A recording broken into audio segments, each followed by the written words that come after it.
everybody, happy Wednesday night. How the hell are you all doing? Thanks for joining in. This is a very special edition of Bustin' Out right here on multiple channels. If you're joining us over at our local establishment, thank you for joining us there. If you're following along at the Chris Parrish on twitch.tv, then thank you for joining there. And also, if you're joining along on YouTube at the Video Bros Network, thank you for joining there. Make sure to follow, sub, all that wonderful stuff. I'm Bobby Munson, and right beside me, my Brunch Buster brother, Chris Parrish. How you doing tonight, sir? Not too bad. You know, I've been finding myself saying, or getting, I don't want to say confused, but I'm like kind of doing the tongue twister Brunch Busting brother, and you know, just like fucking that up a few times myself. It's like when you say it fast, it's a mouthful, man. It's a mouthful. It really is.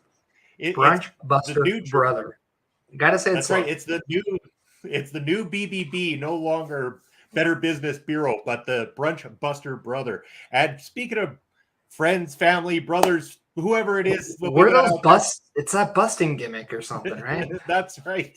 It's a good old busting gimmick. And of course, we're here on OLE and our local establishment. Want to wish you hello and an ole to all of you. And joining us here in the chat, we got Diggs BTW7. Hey, what's up, G? Yeah, you bet. How are you doing? Thanks for joining us.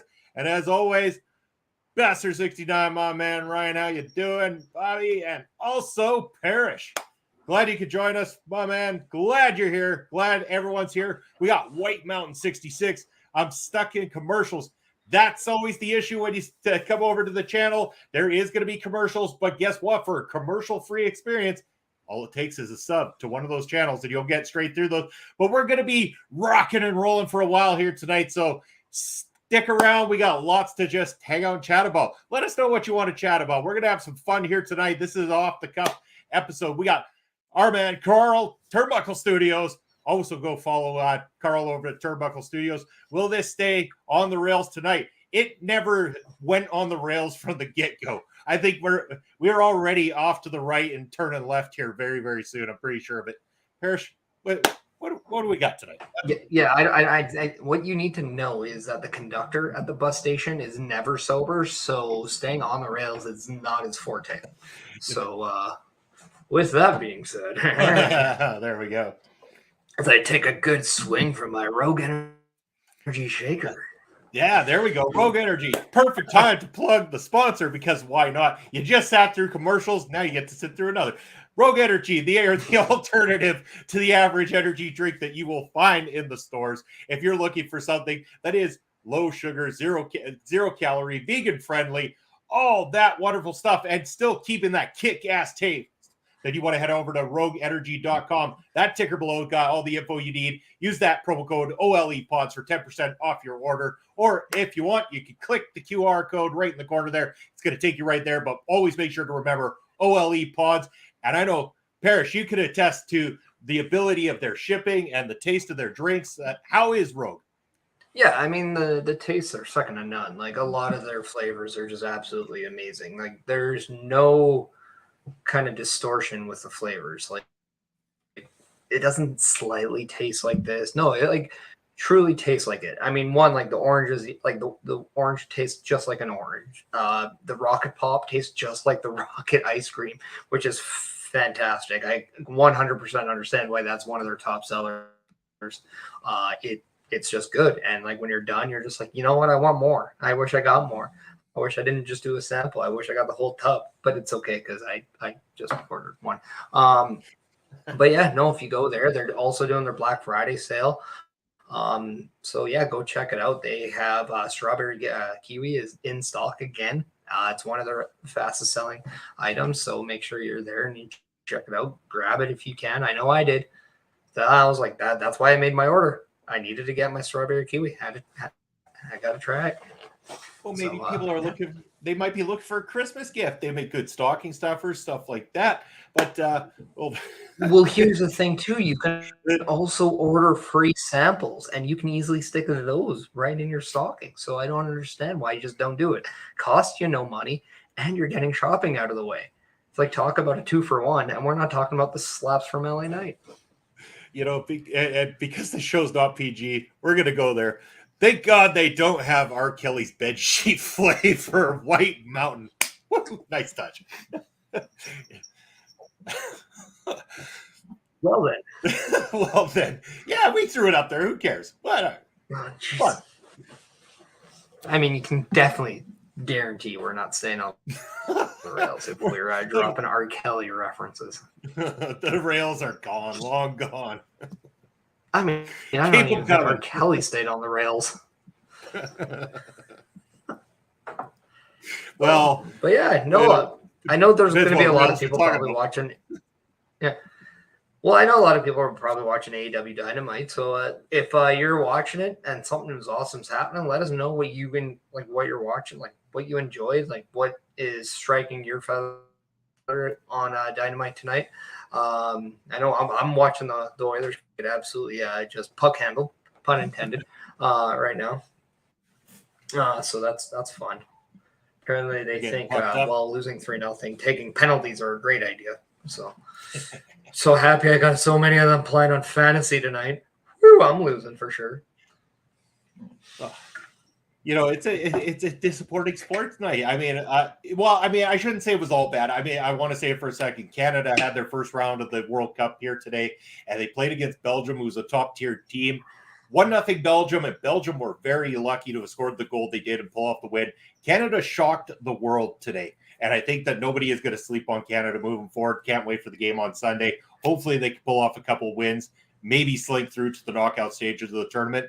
So in a way, it was a win for Canada because nobody ever thought they'd even have a chance of being there, let alone put one of the best teams of the world on the back foot. Yeah, but they lost. It's so weird because I hate moral victories. I think they're so pointless. Like people like, yeah, well, we're there. I'm like, yeah, but I don't like work my ass off to get to the work to this thing only to like lose. They want to win. Like, come on. Are we proud? Absolutely. Like, we're not going to be not proud of the people because they're definitely working their tails off. But come on, those players are like literally kicking themselves and be like, no, we lost. We got to wake up now. Yeah. And I like that. Like that's I think the number one thing I like about that team is that they actually have like a swagger. Yeah. And like even if they're not, looked at as a favorite, they don't look at themselves as the underdog. I think that's awesome. No. Yeah, they're not going to go out there thinking, and they went up against some of the absolute best players in the world on the Belgium team and held them to 1-0 only. I mean, it's an accomplishment in itself, even if it doesn't sound like it. I know the players probably aren't feeling that way, and they're going to be that much more motivated. But having seen the earlier match where Croatia drew in a 0-0 game, Canada's got to think themselves pretty lucky for the opportunity that they can go in this match against Croatia on Sunday, thinking that Croatia might be a little bit of a broken team now, with Canada feeling a little bit more optimistic. Yeah, I mean, at this point, like you just can't lose two. Like they need to just find whatever it takes to get that W, right? Like at this point, like you lost one, you know that if you lose another one, that you're really putting yourself in the back burner. You're really going to shoot yourself in the foot in terms of contending and contention. So you got to get that win by any means necessary. Just do it. Yeah. So it's going to be a lot of desperation coming out of that team, like right from the get-go. Yeah, they're going to need a minimum of a draw on Sunday. If they do not win on Sunday, there will be no path back to get out of this match. So that's the unfortunate part. But again, hopefully there is hope. So can't wait to watch that match on Sunday. But in the meantime and in between time, we will skip subjects because I know not everybody's a big lover of the old soccer playing. But are you shocked that you got that much out of me on a soccer question, though? I really am. I wanted to push my luck, and it worked. So that was fantastic. But if I cannot impress people by the amount of BS I can spew on even something I don't care about, like soccer, come on. Proof is in the pudding. I'm pretty good at just making it. We're all fake until you make BS on BO. Right? Yeah. You can't smell us, so you might as well hear us. Yeah. Speaking of which, when did that busted out deodorant stick coming out? Oh, was it deodorant? Oh crap! Oh shit! What did we order? Let's just not talk about it. Okay, moving on from there. Hold on here. Oh, we got something. The chat is alive. Bastard wants to know, did you guys see Dominik Dijakovic return to NXT as Dijak, the Vampire Hunter? No, I didn't personally. I didn't do even know hear that, about like, this. You do know that I am the host of an NXT show, right? Yeah. Come on, Even though I wasn't Tuesday on it nights. last night. I wasn't on last night. It was Ed and Asher just killing it. But yes, did see the return of Dijak. I don't even know if that's what they're calling him. I think so. But yeah, I mean, it is what it is. Like, he does look like a poor man's Terminator, but at the same time, I dig it. I mean, if people like wet their panties over the cleaner logo for or look for Kenny Omega, then like give this some time and give it some breathing. At least he's back in NXT. He's looking strong. He's going after Wesley. He attacked Wesley after Wesley defeated Carmelo Hayes in their match for that North American Championship. He made a statement, and he's back, and he's himself again. So let's just see what they do moving forward. I gotta ask though, with him being called the Vampire Hunter, aren't his opportunities very, very limited? I mean, outside of Edge, I don't think he's got a whole lot of vampire hunting to do anymore these days in WWE. To be fair, I didn't have the audio playing when that happened, so I don't know if what he said is like a joke or if it's the real thing. So I can't really, like, I don't know. Rest in peace, T-Bar is what Bastard says. Oh, look, Bell Ball's here. Gentlemen, she says, is there two other people on screen I'm not aware of? And apparently Bell knows a vampire that the Vampire Hunter could hunt. And so you made the Vampire Hunter gimmick up, you son of a bitch. Come on, Bobby. Come on, Bobby. In the words of one Hank, God damn it, Bobby. God damn it, Bobby. Sell propane and propane accessories all day long for you to act like this. But yeah, no, I mean, it's nice to see Dijak back. Whatever they do decide to call him, because again, like, I didn't have my audio on at the time. I was on your telephone, because I guess we still use a cellular mobile phone for talking to people. Apparently that function still exists. Yeah, so that's what I was doing. But yeah, no, I mean, I just think it's nice to see him. It really beefs up the division there. So now there's another big major threat to Braun Breaker in that championship. So I like it for that reason alone, because Braun Breaker's been going through people like nobody's business. So just the fact that, there's still okay, who's next? Boom. And you still have like the Apollos. You still have, perhaps like a Joe Coffey or now a Dijak or, maybe even Grayson Waller or somebody. Like, you still have options. And who knows who's the next main roster guy to kind of, go back to NXT for a little bit. Yeah, it's true.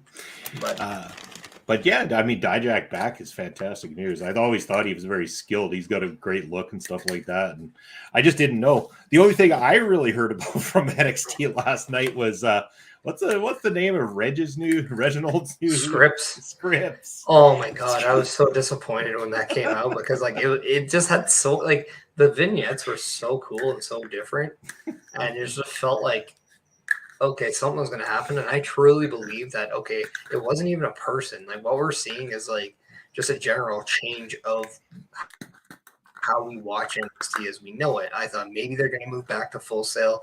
Maybe they're going to change up the graphics on TV. But no, it's Reggie in a very awkward looking mask. And I don't know if he was on crack or he was a poor man's Criminal Minds villain, but at the end of the day, Reggie is Scripps. And it's what I find very weird is, like, he's on the top turnbuckle doing like this. And I'm like, okay, that's like Ilya Dragunov's thing, who's in there. I'm like, why are you a conductor or like what? Like, I just don't get it. Like, I don't. I didn't get the appeal of him in the first damn place, to be honest with you. Like, yeah, he's got don't get me wrong, like, ability to maneuver and stuff like that, but Oh, don't involve criminal minds in this terrible decision. Oh, now you've crossed the line, Parrish. You're in trouble. Fuck it. It doesn't matter. It's the Wednesday night show where we don't care. Yeah, it's Hump Day Special Part 2. Yeah, that's right. Last time we did this, I'm pretty sure we went off the rails pretty well and held in long enough that we actually got rated. Man, the rails were, if the rails are our line, yeah, we are going off the rails, past the line. And, oh, now I'm in trouble. No, I'm pretty sure that was still to me. I'm pretty sure that was still to me. Oh, okay. Yeah, well, you're always in trouble. That's like your middle name. Right? Yeah. I looked it up in my phone when I was trying to contact you. I was like, if I'm going to do a show on a Wednesday night, I at least got to go ahead and call and book Parrish and make sure that he's available for said booking. I just figured it was the right thing to do. Well, I mean, what can you do? What can you do? Parrish always causing trouble. I'm pretty sure we talked about this on the Raw Watch Along. I am the daddy. Right? Like we didn't know if MJF was daddy. We didn't know if Roman Reigns was daddy. But if people are calling me Papa, I am the daddy. So, well, you're one of two Papas within the OLE bunch. That's exactly what I mean. Like, I'm not a gimmick infringement guy. Like, I understand this, right? So, keep it in mind that Papa Smokes is pretty. I'm not gonna do what Sarah Logan did and steal another gimmick here. I'm just gonna try to do my own thing. Papa Parrish, Papa Smokes, but keep in mind, Papa Smokes is old enough to be Papa Parrish's Papa. I call someone else daddy. See, it's not us who goes off the rail, it's the fucking chat. That's the one that gets us. Ugh. And it's a girls too, of all people. I know. I mean, they're just being naughty. I mean, let's just see how far this bad show can go. Right? An angel. I am an angel. Yeah.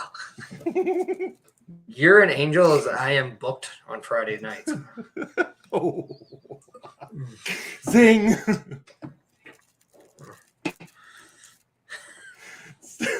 But that's not what we're here for. We're here to talk. And like, so I guess like the last time we did a lunch, Lucifer was an angel. Lucifer was an angel. I mean, that's not wrong. Yeah, but I heard angels were in the outfield, so I'm curious, like very curious, where like what these angels are doing. No. It's almost December, so the true thing you need to be saying now is every time a bell rings, an angel gets its wings. Okay, if we're gonna get a sponsorship by an energy drink outside of Rogue, it's definitely not gonna be Red Bull. No, we're gonna get quality. Which, by the way, Rogue Energy now sells cans. So if you're in the US, they ship to you. If you're in Canada, go. If you're in the US, guess what? To you yet? You can help us get them. You can order them, or we can order them to your place. You can send them to us. That'd be nice. And guess what? Our friends in the U.S. going to be enjoying some Thanksgiving coming up here right away in a couple hours. Carl, blame Canada for all their hockey hullabaloo and that bitch Anne Murray too.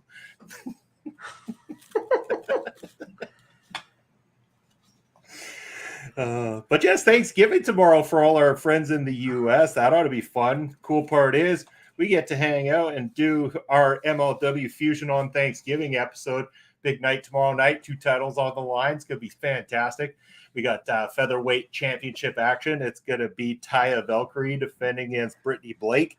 And then in a Falls Count Anywhere match up for the World Heavyweight Championship, it's going to be Alexander Hammerstone defending against Richard Holiday. That's going to be a fun show. So come join Papa Smokes and I tomorrow night. Then Black Friday is on Friday, yes. So get all your Christmas shopping in. Eat all your turkey, drink all your beers, and then get all your shopping done so you can have some Christmas cheers. Look at me, I'm rhyming like Dr. Seuss tonight. Oh my lord. I've gone crazy. My you have brain's green got eggs off and the ham? rails. I do not like them, Sam. I am. Oh my god. Oh brother. Where are them? they? Whatever else. What else is there? Tell us. Who wants to sponsor? Who feels like sponsoring said show? Bobby Eminem wants it. Yeah, right up there, man. I'm sure of it. Yeah, I wouldn't get my ass buried in a fucking rap battle or anything like that. Not at all. It was actually funny because like a buddy and I at work today were talking about like rap battles and like we're like trying to come up with raps, and it was actually quite funny because they got pretty ridiculous. But I did like say one. I was like, if you want to go 1-on-1 with me, man, I'm the freaking goalie. You have a better luck getting shut down by Flo the Progressive Lady. Oh, poor Flo. No. Well, I mean, now we're not going to get sponsored by Progressive Parish. What the hell? Discount double check.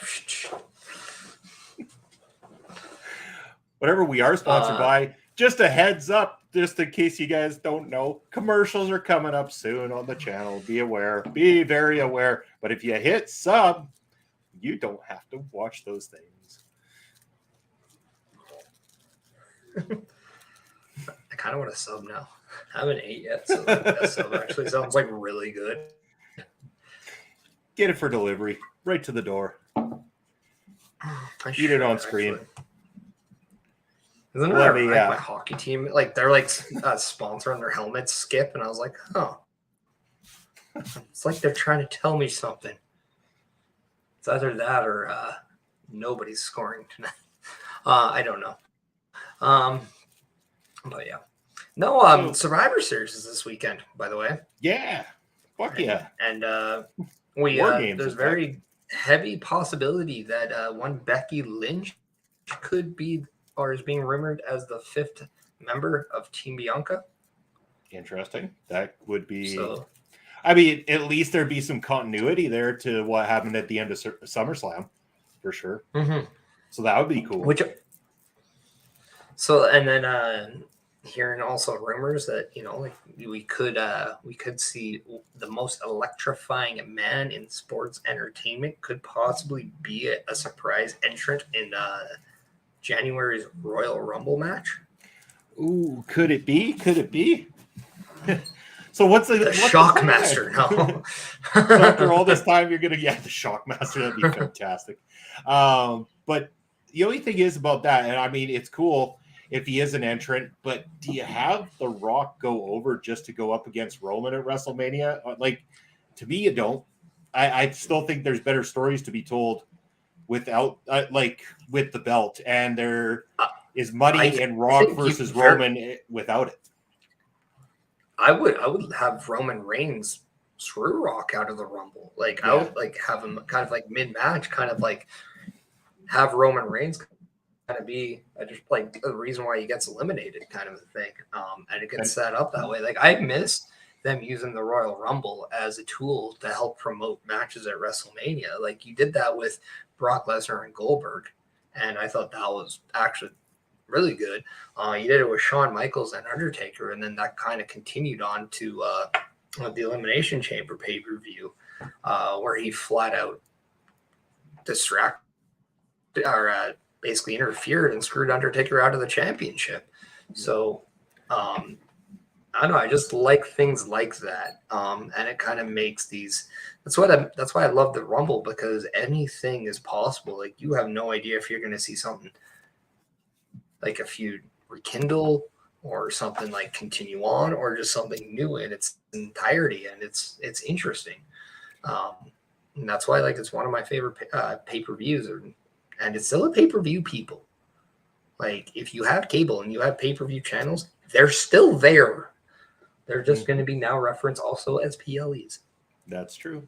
And then you could imagine that there's a possibility then if, say, Roman was to screw The Rock out of the Royal Rumble, could The Rock screw Roman out of the championship at Elimination Chamber, which then firmly puts The Rock straight in Montreal, Canada. But Bastard coming in was saying, and yes, this is big news. We've heard this from numerous people here tonight. AEW dropped the interim championship tonight, making Jamie Hayter the true champion. What do you guys think about the interim belts? Just another excuse for a belt, or a good idea? And we have said this before, that we're not personally fans of the interim championship, that we would prefer, if a champion can't compete, then the belt be removed and put on somebody properly. This is like it's being done here tonight. But again, I think the send off of Thunder Rosa with the championship, done in a very nice way. Heard what she had said, and that both parties agreed to this, and that she believes a current person, somebody active, should be the champion. But you had some pretty interesting things to say in terms of why AEW would have wanted to try to keep Thunder Rosa in that championship as long as possible. But just reiterate about the investment that they made in her as champion. Well, and that's just it. There was an investment on her end by the company to get her to be that one who took down Britt Baker as the next champion. So when you put in all this work to, have those building blocks to get her in that position, the last thing you want to do is, take it away. And we've seen such example. And I'm going to go back is when Ken Kennedy won the Money in the Bank, there was a little bit of a reaction, like a very quick reaction from WWE pulling the plug on his briefcase because he did get hurt and it got misdiagnosed. So they ended up taking the briefcase off only for that injury to be rectified and properly diagnosed later. And he actually did not miss that much time. So he ended up losing out on a big opportunity. And I've seen some companies be very much on the whole, okay, let's not make a rash decision here. Let's actually kind of just see. I don't think they expected her to be out for as long as she has been. I did think that maybe there was initial understanding it could be, but they're willing to give her the benefit of the doubt in the case that it's not, she would still have the championship. However, I do think it just needs to become more of a universal thing that if a champion gets hurt, they have to, forego and forfeit the championship or just and have that title be held up, and then the company can go around making another championship. You looked at how it didn't hurt Becky Lynch for having to do that when she got pregnant and pretty much gave the belt to Asuka because she won Money in the Bank, which I thought they did a great job of saying, hey, when you won the Money in the Bank, you also just didn't win Money in the Bank. When you open up the briefcase, there was no contract. It actually was the championship. I thought that was a nice little creative wrinkle. But it also didn't hurt Becky Lynch when she came back because it gave her fuel to the fire to go right back into that picture and say, look, nobody beat me for this. So the way I see it, if you're looking for a fight, I'm the uncrowned number one contender because the way I look at it, again, no one beat me. So you now have to beat me to prove to me that you are the champion. And I think it's a story that just writes itself. How do you feel on this topic? Because I think if you're going to call a championship a heavyweight championship, heavyweight title, and then I can agree to this. If you're going to divide them up by weight classes, if you have featherweight, you have heavyweight, you have middleweight, whatever those things are, I think that they should stick to those titles. But if you're going to call your main championship the World Championship, the World Wrestling Championship, whatever it is, in that variation, I think that you can open it to anyone. I think it's a little bit more freedom within the title play that way.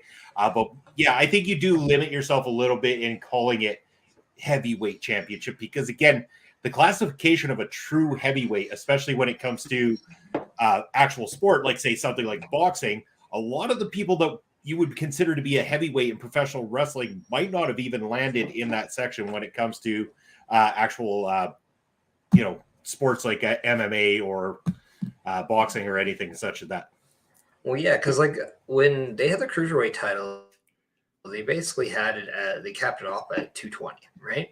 Yeah. But in the MMA world, you can be 207 pounds and be in the heavyweight division, right? Because it goes up to 205. So, it all depends. If you're going to have those weight classes, you're going to have distinct rules. I do believe that if you're going to have heavyweight like in there, at least make it like when the guy's like coming down the aisle from wherever, weighing in, at least have it at the very minimum if the guy's pushing the envelope. Yeah. Like it's not like at the very least you do that, just so there is that. Because a lot of the times, even Shawn Michaels wasn't a bona fide true heavyweight, but when it came down to being a heavyweight champion, the guy looked the part because very little people outperformed him in that ring. Yeah. So it all depends. I mean, you're going to have those matchups, and that's what I think is going to be great. Like when you had, say, like Shawn Michaels versus Vader, or like Bret Hart versus Undertaker, there's going to be those size differentials. But yeah, like I think it really makes more of a deal with heavyweights and true heavyweight if you have other titles in your system with those weight classes. Kind of like when you have a cruiserweight, you clearly have an understanding of what's like the criteria here. Like the guy who is going to be the heavyweight champion one day isn't going to be cruiserweight champion the next, right? Like there's going to have to be some correlation. Yeah. But like at the end of the day, like there's ways and loopholes around the term heavyweight. And to go further with that, like back when I was wrestling in high school too, we had our weight categories and everything like that, and your weight fell between, say, this weight and this weight was this division, so forth, so forth. Now you could go up a division, but again, you're considered to be at a disadvantage. The further you go up, you're outside your weight class. It's sometimes considered tougher because you're going with people who are supposedly heavier and harder to toss around. Though some people have done it. They will go up a class because they'll utilize their speed and their ability and their strength that they have to outperform somebody in the higher weight classes. But the reversal can't happen. So if you're in a certain weight, this weight to this weight, you can't jump down a division unless you put that weight off. So I do understand it in that sense that the feeling in professional wrestling is that, yes, a cruiserweight or a middleweight can essentially contend for said heavyweight championship because moving up is okay, but the reversal can't happen where you have a 350-pound heavyweight champion eventually move down to go and take the cruiserweight title. Yeah, like I remember when I was in when I was the Pure Power Wrestling heavyweight champion, and and it was funny because one of the fans like, "You're not a heavyweight," and I was like, "No, but I'm the champion." And he's like, "I'm a real heavyweight." I'm like, "Well, do you think you can kick my ass?" No. I'm like, "So what are we doing here?" Yeah. It's one of those things, and plus it's wrestling, so there's always going to be an asterisk behind the detail, right? So a wrestling heavyweight by definition could be different than a boxing heavyweight or MMA heavyweight or a judo heavyweight or like an amateur wrestling heavyweight. Like, so if you're gonna kind of go in that way, you just have to have a criteria, and then you kind of have to be true to that criteria, or else over time that phrase heavyweight just loses all meaning because there's no true weight behind it. And that's really a pun that I didn't really intend to make, but it just happened to make sense. Perfectly placed. Basser coming in with, speaking of things of what are you thinking, Ricky the Dragon Steamboat entering the ring at the age of 69 this Sunday, teaming with FTR. I don't fear for his life like I do Flair's when he entered the ring. That's because Flair looks older and more decrepit than what Ricky the Dragon Steamboat does. While Ricky the Dragon Steamboat is still going out to the gym and making sure that his body's in good shape and eating healthy, Ric Flair's out there and he's packing down, a couple of different bottles of whiskey while sucking back some suds at the same time. I mean, Flair's a party animal. Steamboat is a guy who keeps himself in very good shape. It's why you're less fearful. Plus, anybody who's going to be teaming with FTR is in fucking great hands in the first place. And I forgot that that was this Sunday. I have to look. If that is on Fight, damn it, I might have to be making a purchase. Mostly because, I want to watch another FTR match. Yeah, it's weird. Like I always say, like if you're comfortable doing it, then you do it. But at the end of the day, like he's not going to be Ricky Steamboat as we saw in WrestleMania 3 against Macho Man. You're just going to get a different variation, and this is kind of like my thing about older people wanting to rehash their good old days, because they're gonna be an extension of who they used to be, but now more or less they're a different version of who they are, right? Like it's what we know Ricky Steamboat in 2022 is going to be a completely different Ricky Steamboat. And that might not be the Ricky Steamboat a lot of us want to remember him by, but it is going to be the last time we see him. And it's going to be one of the lasting impressions we have on him. So there's always going to be that carefulness on his end of how he wants to continue his legacy, if he wants to, and how he wants to kind of like treat it moving forward. There's definitely a risk that he could tarnish it, or a risk that he can embarrass himself. There's a risk he can do a lot of negativity to that legacy with just one bad performance. But if he showed, where I remember when he did that handicap match with Jericho at WrestleMania and then did that singles match with him, man, people were shocked of how well he could still go. So if he gives us that kind of performance where he might not have to do a lot, but if he does the things really well, then people are going to just give him a standing ovation, because the expectation of what he can do in a ring isn't going to be high. But there's also going to be an expectation of, okay, he's known for his beautiful arm drags. Can he still do those? I personally say, if those arm drags don't look good, not maybe what he used to do it, not Prime Steamboat. Nothing's going to look like Prime Steamboat. But if they don't look good, that's going to be a rough night at the office for me as a viewer. Yeah, really would. I am curious to see it, though, so I might have to find that, see if that's going to be available for purchase and check that one out. Definitely interested in finding out how that goes down. And again, I'll pay to watch an FTR match. I have no idea. And here's the thing: if Ric Flair didn't die, I don't think Ricky Steamboat will. So no. I'm starting to wonder: is Flair ever going to die? Like at this point, like he's one of those. I think he's gonna get He's gonna get frozen like Dr. Evil. He's gonna come back, and he's probably gonna wrestle like a 70-year-old version of Charlotte, who's probably gonna just be like the same thing.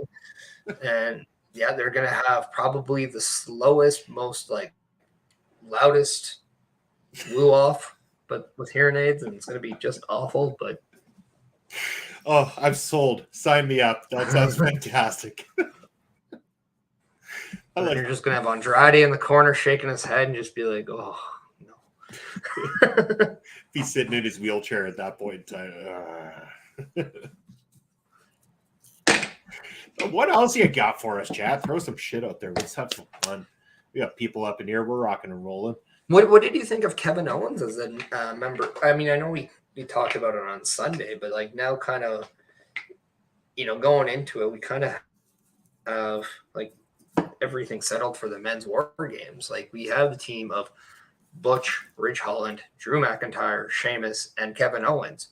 Do we think that's a reasonable team to go up against the Bloodline in Elimination Chamber or in War Games? We're going to talk about that in a second. First, but just had to add Bastards coming in there. The Ric Flair's been dead since '92, but they've given the fucking Weekend at Bernie's treatment since. It's probably not wrong, but as for War Games, yeah, I mean this is it's quite the viable team. You've got some pretty damn good people on the one side. You got 3 former world champions for starters on the other side, where on the opposing side of the fence, you don't have that. You've got one guy that's been to the top, but the other 4 have not quite been there. Yes, the Usos have had the tag titles. They're fantastic. Solo's been NXT North American champion. I think that's about his only accolade so far. Sammy, I think, had short runs with the IC belt possibly, but not much his way. But yeah, on the other side of the fence, though, you've got Kevin Owens, former champion. You've got Drew McIntyre, former champion. You got Sheamus, former multi-time champion, in fact, too. And then again, you've got Butch and Ridge Holland. And again, you can add the accolade that Butch was the NXT UK champion there for how long, and holding that together as well too. Mike, how you doing, buddy? Thanks for dropping in. Roman needs to put out there that the man who gets the pin gets the shot at the Rumble. Set up the. I like that. That's a cool idea. I think that bravo, because that could go to either. But what happens if Roman gets the pin?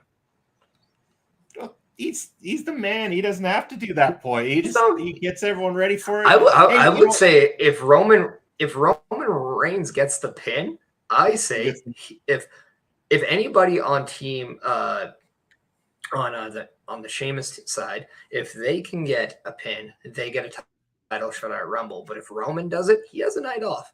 I believe that always should be a thing. If the champion proves that he's that dominant, I say he should be able to say, if this guy can get a title shot for beating me, I should be able to get a free pass by being that guy. There you go. I was just drumming that up in my head, how funny it would be to watch Roman Reigns sitting in a lounge chair at the side of the ring at Royal Rumble with both belts over top, just spectating the entire night. He's just in the luxury suite, and he's just watching it. No, I think that's a fantastic idea, Mike. Personally, I think that it gives incentive. Like, it's like he's bringing on incentive. Roman gets the pay. That could work too. But it's like, yeah, he's given another extra drive to the bloodline to make sure that they, are striving to be that guy. At the same time, it's then going to give that extra drive from the opposing side who are going to want to earn that championship. But it also puts a dissent on the opposing side, because these aren't a tight-knit family on the other side. They're guys, they want those championships. All 5 of them are interested in Roman's belt. And you put that wedge in between the 5 of them, pitting them against each other for trying to get that opportunity, you're going to create some problems, which the bloodline can pick up on. And definitely you can see Roman Reigns getting that victory and being able to have the night off, or, as Mike says, picking his own opponent. Yeah, but like, I don't know. I'm just looking at it from like the aspect if I'm a champion and I've been saying I'm dominant and I'm proving it all the time. Then you're giving me a chance to pick who I get to face. Why do I even pick anybody at all? Just a paid night off. Like, that sounds pretty solid to me. By the way, Mike, I only just double check the Twitch side of things and notice that you gave us a raid, so thank you very much. Do appreciate that as well too. But anybody who's here doesn't know, Mike has a great channel there. Everything he's doing with Backbreaker is fantastic. A lot of great people over there giving great content, so we want you to go and check out Backbreaker. Check out Mike the Ref, and support their streams just as much as you do for us as well too, because they're wonderful human beings, wonderful friends, and we want to see them get to enjoy the fun that we have here with you guys. Hell yeah. Well, I mean, like he always says, you don't want to be part of the problem. You want to be part of the solution. So that's right. That's we should have coordinated. We both have the shirt. Yeah. And we do, actually. And mine's actually clean because I did wash it. So, I mean, mine is too. Yeah. I mean, check mark to me being responsible. Adulthood's so cool. But yeah, no, and then we have kind of like, I don't know, I have a feeling that this women's war game match is going to just absolutely blow our expectations out of the water.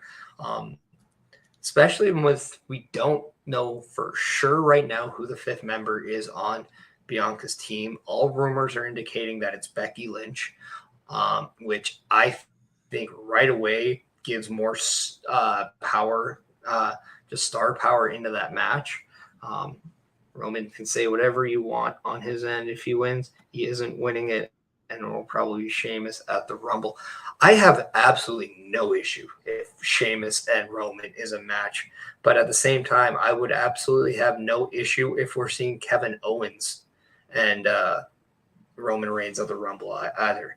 So I don't know. It'd be very interesting because I do think the big story isn't who gets the pin on Roman or what's going on with Roman. I think a lot of it is going to be more down towards what Sami Zayn's true, where his loyalty lies now. So like, I really think we're going to get a gigantic progress in that Sami Zayn bloodline story. So, and I have a lot of time for that. And maybe we even see Roman versus Kevin Owens with Sami as the guest referee.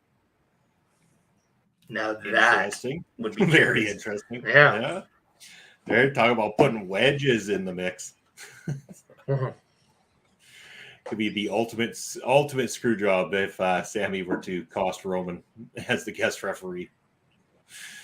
How insane would it be if Kevin Owens and Sami Zayn started at War Games, or better yet, we had Kevin Owens and Roman Reigns or something like that? Like, I don't think it really matters who like starts, but it's just like, it's gonna be great. Like, there are so many good guys in this match that it's going to be a very hard one to pick.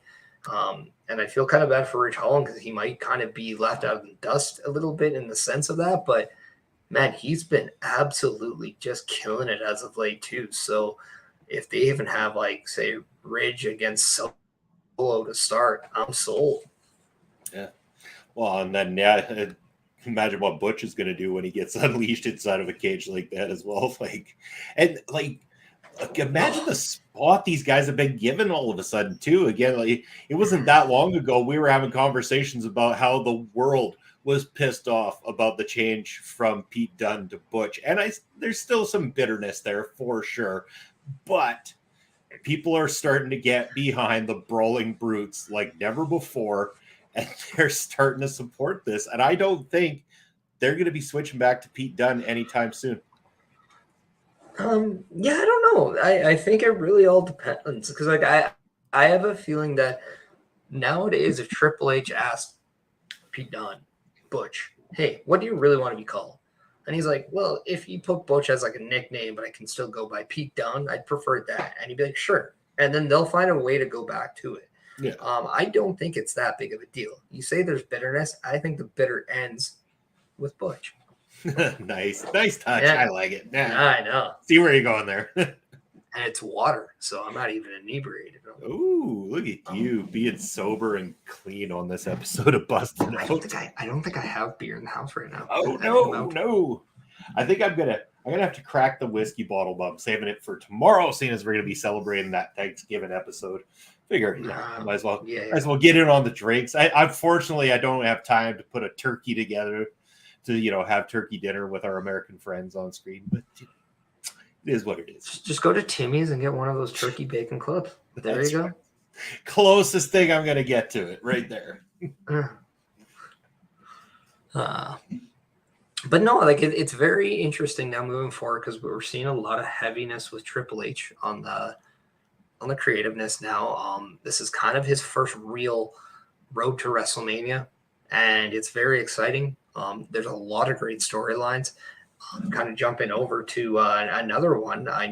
We're going to I know I mentioned the women with Bianca Belair's team possibly having Becky Lynch and having just another star in that match. But when we look into that match, you got Mia Yim, who is now back with WWE. Didn't know for sure it was Mia Yim or Michin, but it sounds like it's Mia Yim. But she is part of the OC, and then you have Rhea Ripley, part of Judgment Day.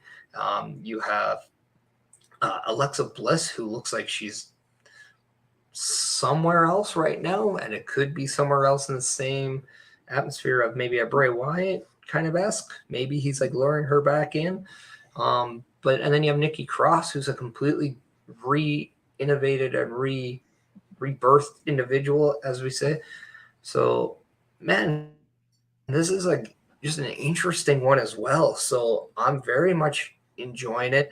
I would love to see Bayley and Bianca. I think that would be beautiful. Just because it's the only way. If you want to keep it going, that's the only way. If you want to end it, I think you really have to have Bianca beat Bayley in a one-on-one match.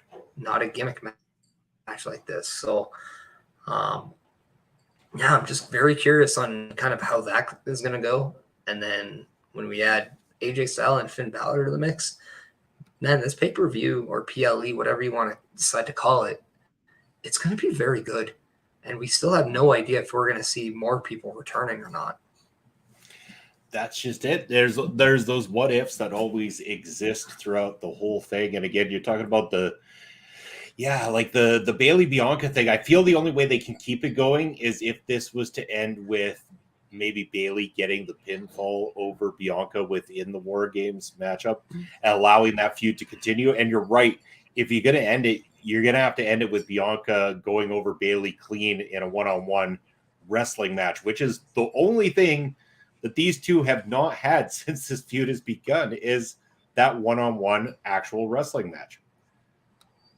Yeah, and every time Bailey has lost, it hasn't been by a pinfall or submission. You know, like it was a ladder match. It was a last woman standing. No real traditional fall, as you will.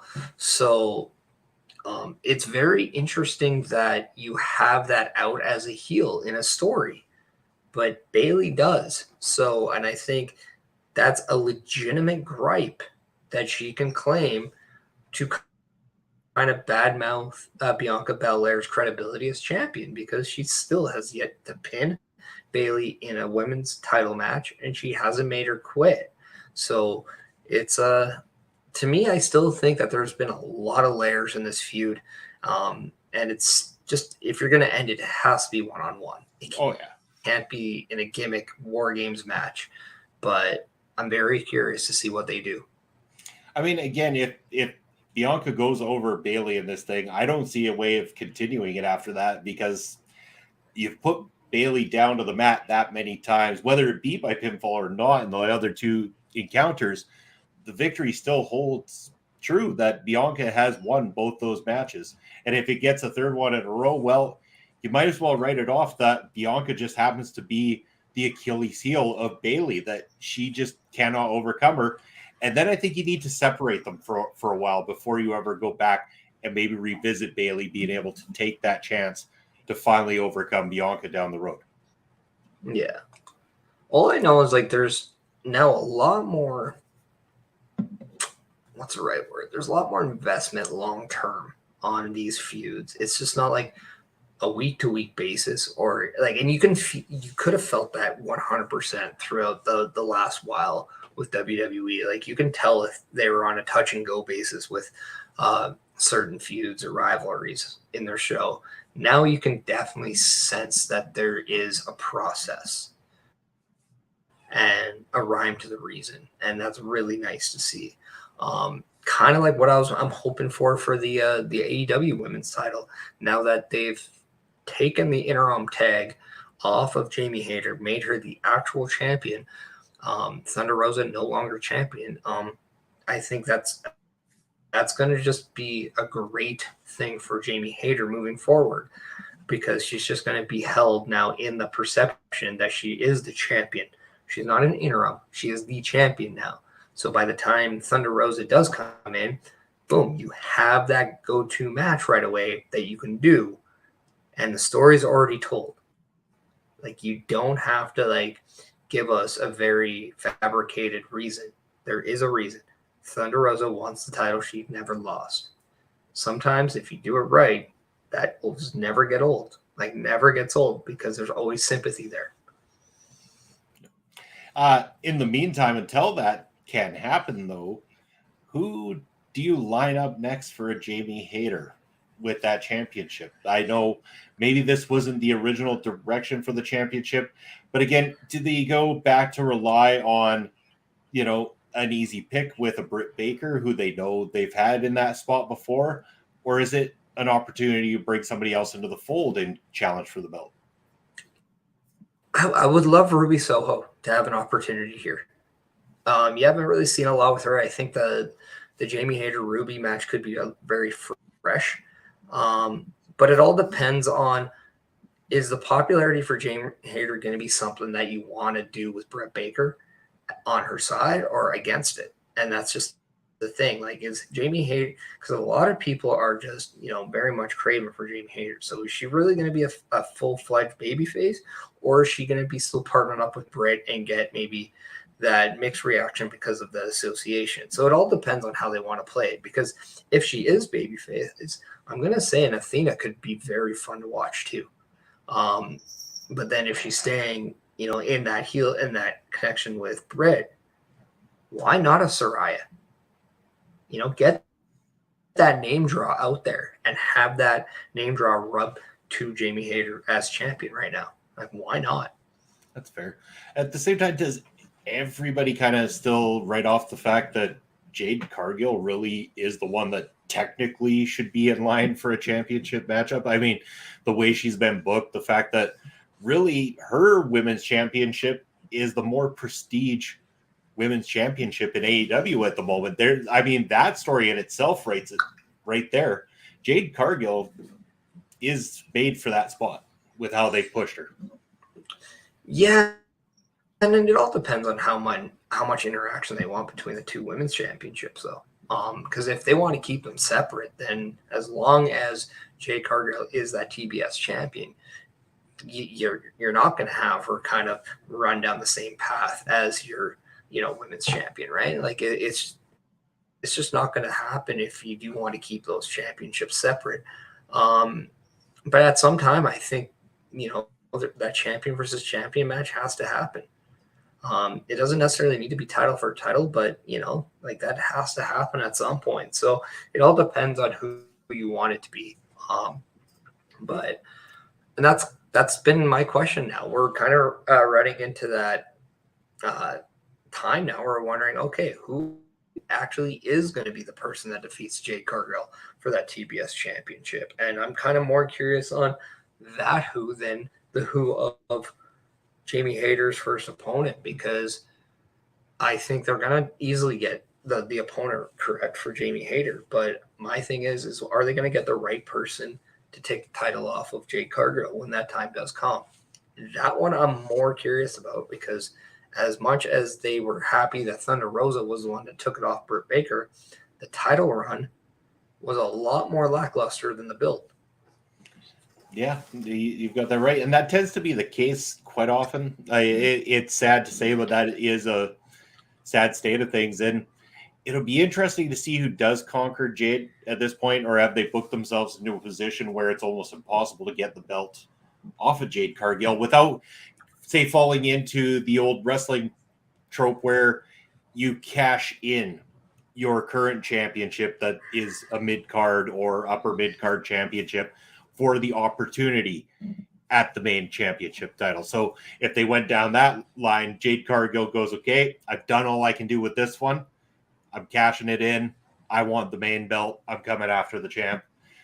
That, I mean, especially with what's going on, I think that could be a good spot to do and a good way to get it off Jade, whether or not you end up having her win said main championship or not. It is a way to get that other title off her in the meantime. Well, could you not do like a casino, like one of those ladder matches that MJF won to have that chip? Could you not do that same match but do it for the women? Yeah, you could. If they were known for giving those opportunities for the women, that's been their downfall for a while. Yeah, and this is how they do something different that could just help out. And I think that's something that like Tony Khan really needs to like look at once in a while. It's like, okay, let's instead have the wow factor of the shock and awe for a debut return or whatever for all the guys. We got to do it once in a while for the women as well, because I know a lot of people are growing a little frustrated with the lack of commitment on the show towards the women. At times there was that 9:30 stigma where it's the same time. That's when you get the women's match. So you got to change this up. And I know somebody like Soraya has gone on record saying she wants to be the one that breaks that expectation. She wants the women to not be just that time slot. She wants it to be more. So that's kind of what I'm looking at. Like, I believe she has a gigantic load of pressure on her shoulders right now because of that comment, that if this does not get any better, I do put a lot of the blame on her now, because she's already been outspoken saying that this is going to be something she wants to do.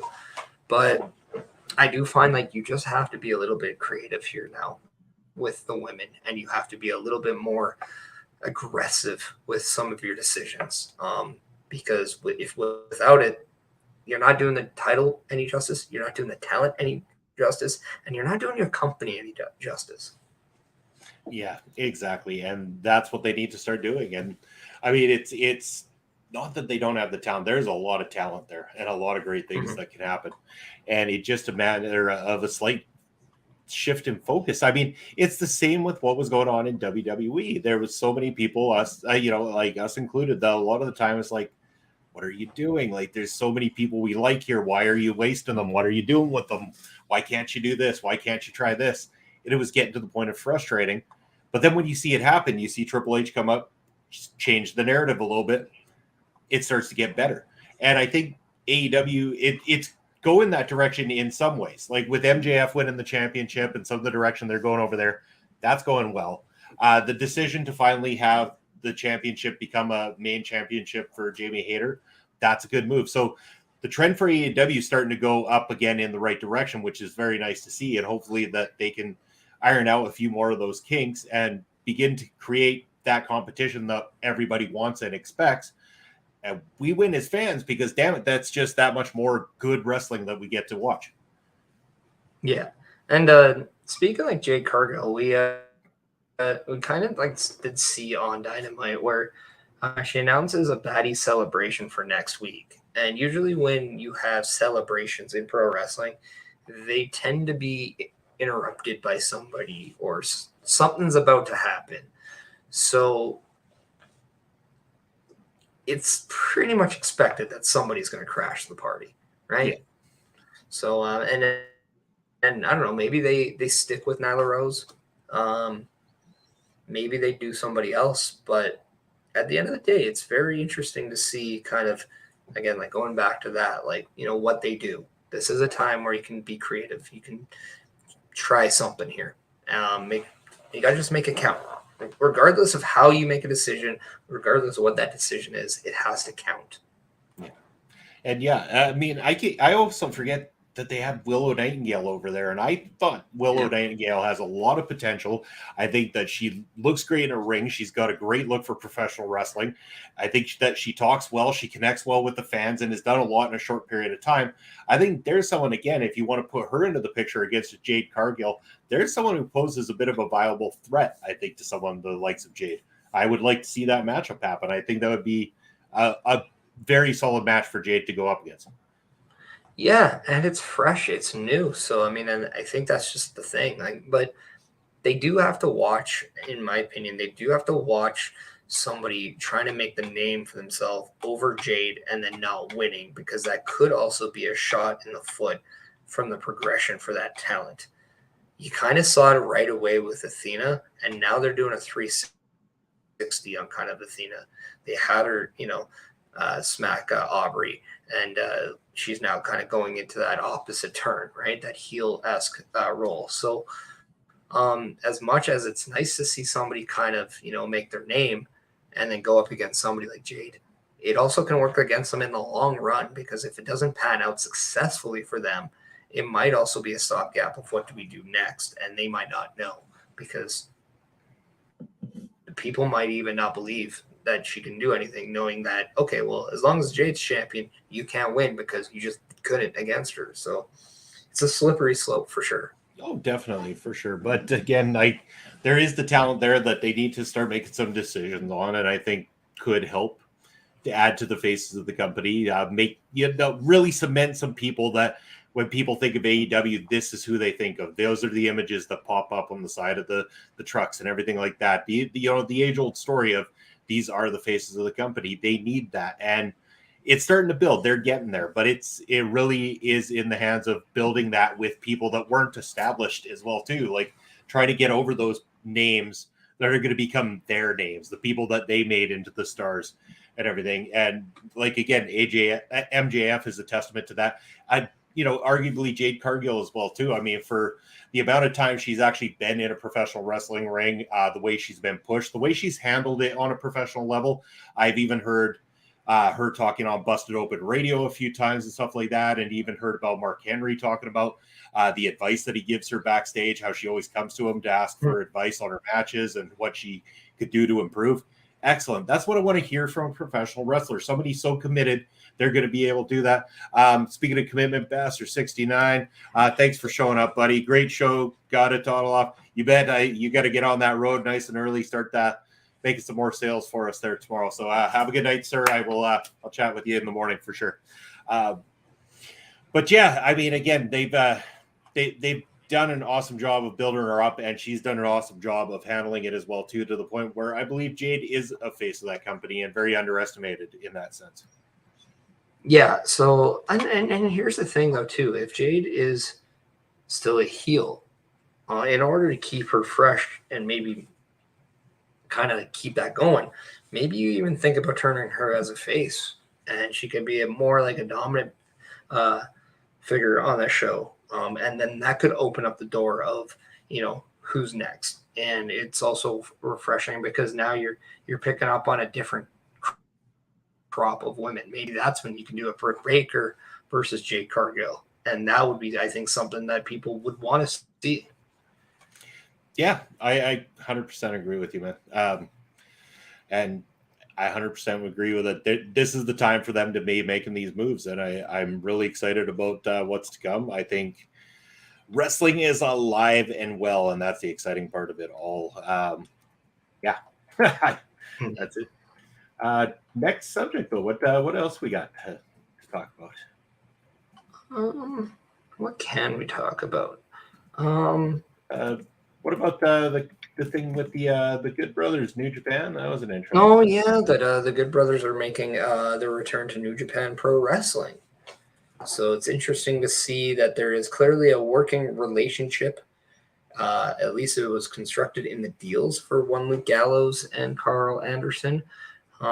So yeah, interesting to see if there's going to be more. And we know that Shinsuke Nakamura is doing a show outside of WWE. Jesus. But yeah, I'm not even going to touch that one. But yeah, so now that we're seeing Triple H in charge, we're seeing multiple opportunities with more Japanese-based promotions. With example, there's the latest one with New Japan. So does WWE end up making a play with a working relationship out of Japan? Because I know that there's a rumor going on that they like to open up NXT Japan down the road, and this would be a great way to do it. Yeah. I'm sorry to get so distracted, but first of all, thanks for joining us, buddy. Off topic. No, just getting Paris thinking about jugs. How dare you? Doesn't matter what size those gallons are. But yeah, I mean this potential working relationship, or the working relationship between WWE and New Japan, could be very beneficial for both. They don't even have to do crossover shows or anything like that, but imagine allowing talent to be able to go and work other spots that get them seen in front of different audiences that then can bring eyes back to your product as well. That is the best play here, because the Good Brothers can go over and do the spot for New Japan Pro Wrestling. Maybe they work Wrestle Kingdom and then come back to work in the WWE, and then the audience that sees them do well over there might decide to tune in to say, hey, we like the Good Brothers, we connected with them, let's go watch what they do when they go up against, say, the Usos over in WWE for the championships. Better yet, does this open the door for teams that we never thought we'd see be able to make a crossover? Could we see a team like the Usos one day possibly make a run over at New Japan for a spot or two? Yeah, like that would be absolutely amazing, and it would get a lot more traction, I think, for the WWE in a positive way. Also, I'm just gonna say this. There are two answers for that question. One, you can fill the 5-gallon jug use it to fill the 3-gallon jug, leaving 2 gallons in the 5-gallon jug. Empty the 3-gallon jug and then pour in the 2 remaining gallons from the other jug. Fill the now empty 5-gallon jug and pour 1 gallon into the 3-gallon jug. There are 4 gallons left in the 5-gallon jug. Or B, fill the 3-gallon jug and pour it in to the 5-gallon jug. Fill the 3-gallon jug again and use it to fill the 5-gallon jug. You have 1 gallon. Empty the 5-gallon jug and pour the 3-gallon jug, remaining gallon, in. Refill the 3-gallon jug and pour it into the 5-gallon jug. Did I answer your question? Boom, just like that. Busted. Look at him. He's thinking about it. On topic, though, WWE may allow talent to take outside bookings for their non-main event talent, but they would never start a full partnership. Fair, but even the idea of having some of the talent moving around, yeah. Oh, we know. We know. But just the idea of them opening that up in a sense is fantastic as well, too. Oh, we got more activity in the chat coming in here, Parrish. I told you it's fun hanging out on Wednesday. Barry Monkey 99. If there is a future NXT Japan, New Japan Pro Wrestling need to be careful of WWE building relationships with its talent, poaching them. Yeah, no. I'll say that because New Japan Pro Wrestling is very, very established and well respected. Again, it's got such a legacy there. And yes, WWE have the money and they do have relationships and stuff like that, but it doesn't mean talent's immediately going to make that shift, especially if doors are going to get closed. Now, if it works like it was in the UK, where some talent were allowed to work both, they were working for various other companies and also for NXT, I could see that being a working relationship that would benefit both parties, definitely. And then that way talent don't necessarily have to be signed to a full-on contract. You'd be able to work them with work in different spots, at least until you know which ones are going to become the faces of that particular brand, in the sense that like Pete Dunne did with the NXT. Yeah. And it's going to be just interesting to think because, again, I don't know if Triple H is going to go there wanting to, hypothetically, if there is an NXT Japan, if he's going to go there with the want to poach other companies, or if he's going to go there wanting to work with other companies. Because, again, like what we don't know is, are there companies in Japan that might not be financially stable and could benefit from a merger? And if that's the case, they could look at WWE as being that perfect fit. But also what we could see is a lot more working relationships like we're kind of seeing right now with, and Bobby, you might be able to have a better understanding, but the company that Shinsuke is working with, I believe it's going to be him and Great Muta, I believe. Is that the match? Something like that. Yeah, I don't remember who that's for. I actually should check that out. Right if the people in the chat know and they can just, boom, that'd be awesome. But now we're seeing like the Good Brothers going back to New Japan for a date. We're there, and from the sounds of it, that's part of their contract. As Carl Anderson is that, what is the never open weight champion? Yes, yeah, that's the one that he was holding there. And so it's just curious to see if this leads to more and more things, if these are just, one-offs. But at the end of the day, this is something different and something new, not something you necessarily see WWE do. So if this ends up being something that leads to something bigger, Pro Wrestling Noah, thank you. There we go, yeah. And then, so at the end of the day, what we're just seeing is something that I think more people wanted to see, and that's just working relationships. And the fact that WWE is taking a part in this, I think just makes it that much cooler because they're not known to do that.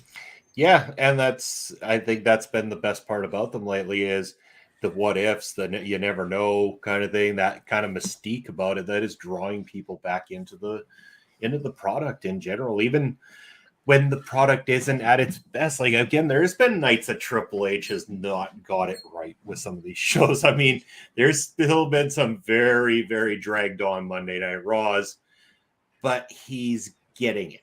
And that's the thing. The builds he's doing makes sense. And while not every show is an A+ show, the direction they're trending is what makes people interested and is keeping them at, coming back for more.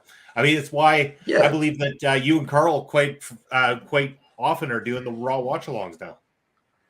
Well, I mean, like I always, I mean, it was, but at the same time, when you kind of have a pay-per-view or PLE, kind of like Survivor Series, where I mean, let's face it, it's not an overbooked show. There is what 5, 6 matches on that, if that. So they're going to be focused on those matches because this is your go home Raw. This is your go to SmackDown. Um, it's not always going to be your heavy hitting show, right? Because it's just going to be that show that makes you still want to be engaged enough to watch Survivor Series. So, and I think it did its job, and that could be sometimes the crappiness to a go home show, but at the same time, depending on that big event coming up, it could be amazing. Like the Royal Rumble could be amazing because you could just see chaos at the end of your show, which who doesn't like stuff like that? If it's WrestleMania, you're gonna get probably guys up in their game a little bit more because it's WrestleMania. So I don't know, and I do believe that the Damage Control versus Bianca, Asuka, and Alexa story is getting old. So there's that. But at the same time, you gotta, if you do want to end it here at a Survivor Series, you kind of have to give them their due and just give them that closure to their thing before they can move on. So was it a dragged on show? Maybe, but I thought they also gave us a lot of great things in that show as well. And I still found it surprising that the 3 hours were done.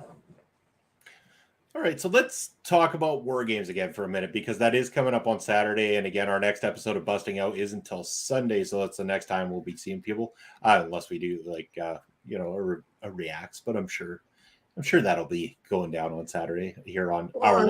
I'm sure a pay-per-view is going to happen. Yeah, well, why wouldn't it, right? Yeah, so I mean, let's just throw it out there because right now I believe it's 4 matches that are currently scheduled for the card. I'm sure by Friday night something else will probably get added to the mix here. Maybe even LA Knight and Bray Wyatt could end up on the card. Who knows? But again, no traditional Survivor Series matchups, I guess, because of the War Games ones, but definitely nothing put in place. We got, first of all, the SmackDown Women's Championship on the line. Shotzi versus Ronda Rousey. Is this another edition of Who Gives a Shit because Ronda just doesn't improve? Or do we care because Shotzi, who people universally seem to like, is in a main title picture right now? I look at this very much as, okay, this is an opportunity for Shotzi against somebody like Ronda Rousey, right? The name value is going to come with Ronda Rousey regardless. And we can get to these comments after. But it's also an opportunity to see, okay, what can Shotzi do in this opportunity? So does she put on a good showing? Is she available? Does she take advantage of the situation? Does she make people get behind her? Is the crowd going to chant for Shotzi? Are they going to be, all the way there, following her every move, biting at every fall that she has? That's I think the test right now, because this is her first championship match on the main roster. So there's definitely that opportunity there. It's also interesting to see kind of what the dynamic between Shayna and Ronda kind of is now. Is there going to be somebody that steps up to them? I still don't think it's out of the realm to see maybe Sasha and Naomi come back to challenge those two at some point. They don't necessarily have to go to the tag titles right away. But again, who knows? I don't think it's going to be a bad match. I don't think it's going to be the best match. But I am interested to see if Shotzi is going to up her stock after this match and what Ronda does to help elevate Shotzi in this match. Because as a champion, you have to be able to elevate your opponent regardless. So Yeah, this is a good test. But now that Ronda's kind of in a position where she has that relationship with Shayna, I'm a little bit more invested. She's is a full fledged heel now, so okay, let's see where this goes. How does Ronda really work as a heel? I think there's questions, and I think at the very least there's intrigue because the unknown is still going to be there. We don't know how Shotzi's going to be in a championship match. We don't really know Ronda as a true heel. So how do these not only hold as individual situations, but when you put them together, okay, what do we get? Yeah. And that's the thing. It's like the gimmick has never worked for Ronda thus far as a babyface, the baddest woman on the planet, and you're going out there smiling and looking way too happy to be there. It just doesn't click. Now, you turn her heel, full fledged heel, like you're saying. She's going into that full MMA style mode. She's working with Shayna, who's a longtime friend. We know how dangerous Shayna Baszler is. It does add a dynamic to it. And again, that allows Shayna to kind of help fill in the blanks where, Ronda might not have picked up her game just yet. Shayna is excellent. I really do enjoy Shayna Baszler's work, and I like to see her used more. And I think this is a great platform for it because you're right. Ronda brings the star power, and that's what they're gunning after. She does bring that, but the opportunity is on the table for Shotzi to show up and really deliver in this thing. If she has a nice showing, I'm saying it doesn't have to be a 5-star showing. I'm talking about a solid, serviceable match where she stands out enough. She could come out of this thing looking like a bigger winner than Ronda Rousey, even though it's pretty certain that Ronda is going to walk away with the championship. Yeah, I mean, don't get me wrong. Like, if you are a betting person, do not be an idiot. Pick Ronda Rousey to win, if you want. But um, I don't. I don't even think there's a chance Shotzi does walk away with the championship. But at the end of the day, it's. I don't think this is a match where I'm looking for an instant classic. I'm not looking for that. But what I am to see is, okay, what does this lead to? Because as we know, the next PLE for these for everyone here is that Rumble, right? So um, it's going to be interesting. Also, Well, is hold this on. maybe kind of the beginning? Oh, sorry. Uh, well, and that's just it. Like, are we going to see something forming that's even to a greater stage here? I was even thinking, is this maybe the beginning of a potential Ronda versus Shayna? Yeah, Like, see, that's what I like the sounds of too. so, I mean, I don't know, but I want to get back to this comment. You had Shelton, Dolph, and stuff, and a few other jobbers. It was a job show. Usually, a go home should be packed. Now, how can you say a former world champion and Dolph is a jobber? All he does is put on good performances and actually help people go. Mustafa and Ricochet had a freaking classic on SmackDown, and yeah, he was used in a way to kind of help elevate Bobby Lashley a little bit more, but that's it. Like, that's the role play of that.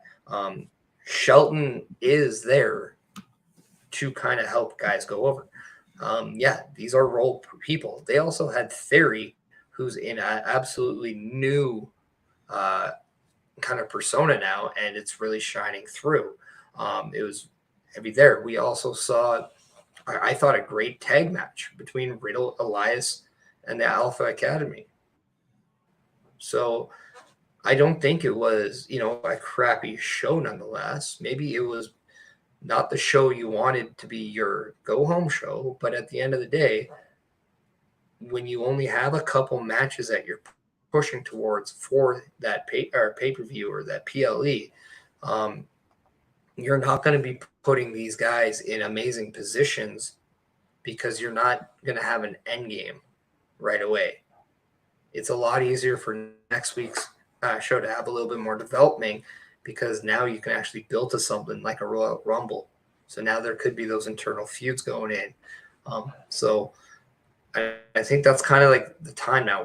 It's just a situational gap where you kind of have to be patient with the storylines. You can't just expect it to be boom, boom, boom, because when you have a show like Survivor Series right around the corner and they're not going to be on it, why are you pushing them the moon, because you're just going to disappoint your fans when they're not at Survivor Series. Yeah. At the same time, too, again, the biggest complaint a lot of people did have for the longest time was getting to see a lot of the same matches and people over and over and over again. That by the time you got to said premium live event or pay-per-view, you'd already seen it so much you just didn't care. And again, if they allow those opportunities for other people while, not exactly pushing everybody else down your throat the entire time, that bit of separation allows for more excitement going into those things. And maybe some people only turn into the premium live events. And again, it's another way to draw in eyes to those, to make those your big shows. Those should be the ones that the most people are tuning into. You need your network shows. Don't get me wrong. That's a definite must. But you definitely want to get back to a point where premium live events mean something and have an impact. And I think that's a way of doing it. But yeah, you talked about the minimal amount of matches they're building to. One of those matches, Finn Balor versus AJ Styles in a one-on-one encounter. Interesting to see this one, but very, very strong matchup that they're putting on at the Survivor Series. I would like to see them be allotted a nice slot of time, allow them to do whatever kind of match they want to do that they think is going to work, allow them to feel the crowd, see how it pans out, and just allow them to have a classic. The way Triple H would with NXT, allow them to just have those barn burner matchups. He knows AJ and Finn know each other well. He knows how good they can work together. I really think that he needs to allow them to go out there and have a match that everybody's going to be talking about the next day. Yeah, I do think that they missed the boat on, possibly doing a 4 versus 4. But yeah, I can also understand if they may want to change the way people perceive Survivor Series as we know it. Now we have War Games in, so we have those 2, 5-on-5 matches inside those cages. And maybe they want to go away from the 4-on-4, 5-on-5 tag matches as a theme. We did find out that they're going away from theme pay-per-views. So maybe this as a theme as we know it could be one of those themes that they want to get away from, and they want to try to re-perceive Survivor Series for you. So, yeah. But at the end of the day, AJ Styles versus Finn Balor is going to be a great match. It's going to be a great match. But what I love is that this match isn't going to kill the storyline between the OC and the Judgment Day, which actually is one of the better feuds going on on Raw. And because of this feud, it's kind of made the Judgment Day one of the more dominant factions that's not named the Bloodline in WWE.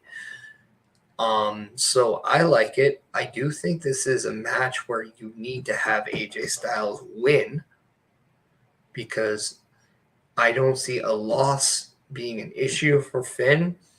But at the same time, you're seeing a pattern with AJ losing a lot of these PLE pay-per-view type matches. And you don't want that to be a stigma. So you kind of want to wash that out. On top of this, it's like, okay, you want a battle, but okay, now the war comes. So, yeah, it'll be very interesting. That's why, if AJ, I'm going to say this, if AJ is to pin Finn Balor, I might even think about having Rhea pin Mia in War Games. That's a good thought, too. And hey, Ole Ed Fries, how you doing, buddy? Feel free to hop in if you want to join. Just chilling, having fun, talking some War Games right now. But yeah, you're right about that. And yeah, here I am getting off course. What the hell? But you're right. And yeah, Finn Balor and AJ, again, I do believe that AJ does need the win more than ever. Again, people want to connect to AJ. They want to still believe in him despite the massive amount of losses he has taken over the course of time, because we know how good he is, because we know how hard he works, because we know the kind of matches that he delivers. So I think a win here would help push that in the right direction. And at any point in time, if they need somebody to have a run with a championship belt, you can put that thing on AJ Styles, and not one person around this world is going to complain about it. And if they do, they could shut up. Well, and yeah, and like it's just going to be an interesting match because I think we've only seen this match once before in WWE, as we know it. This AJ, 101. AJ, yeah, I think it was only the one time, and that's where they did and it was by accident too. It was just by mistake because I believe this was the match where it was supposed to be Bray Wyatt as Sister Abigail against the Demon Yes. Finn Balor. Yeah. And we could not see that. And I forget the reason why. It probably was a weather thing, I believe. So we couldn't get, or maybe Bray got hurt. I don't remember the reasoning. Yeah. But yeah, so an AJ, I remember, I think coming back from overseas. I think it might have been some guys were able to come back from overseas and not all. Maybe that's what it was. But AJ did come back. I think he was. There we go. Bray got the mumps. Oh, he was invincible. Yeah. But yeah, so like we got that for just there. And I think too, just based on past history, we saw Finn get the win there. So maybe just out of, historical eyes, now maybe they're 1-1. Yeah. Like, so I don't know. But like all I know is this is very interesting. And I love the fact that people are still clamoring for Bullet Club references and stuff like that. They want to see the Too Sweet gesture, but I like it because they're now creating this rivalry without having to always talk about, their Japan past. So. And I had mentioning Bray and Roman both had to pull out of that show. Yeah. We had Shield dead Kurt. Yeah, that's right. Which it was funny because Seth Rollins was asked about if he had any regrets in the Shield, and he said kind of bringing in people to be in the Shield because it just didn't feel authentic. Yeah. And he mentioned Kurt Angle being one because it just didn't fit. But he's like, at the same time, it's like, like you got to do something. So he understands that aspect. But yeah, Kurt Angle in the Shield was like, yep, we can just say, yeah, we got that. Yep, we sure did. And again, that's nothing against Kurt Angle. I mean, the guy gave us how many great classic matchups. He's a fantastic wrestler, performer, entertainer, whatever you want to categorize him as. It's just, it doesn't fit whatsoever, no matter what Kurt does, no matter how good he is, no matter how good the other guys involved are.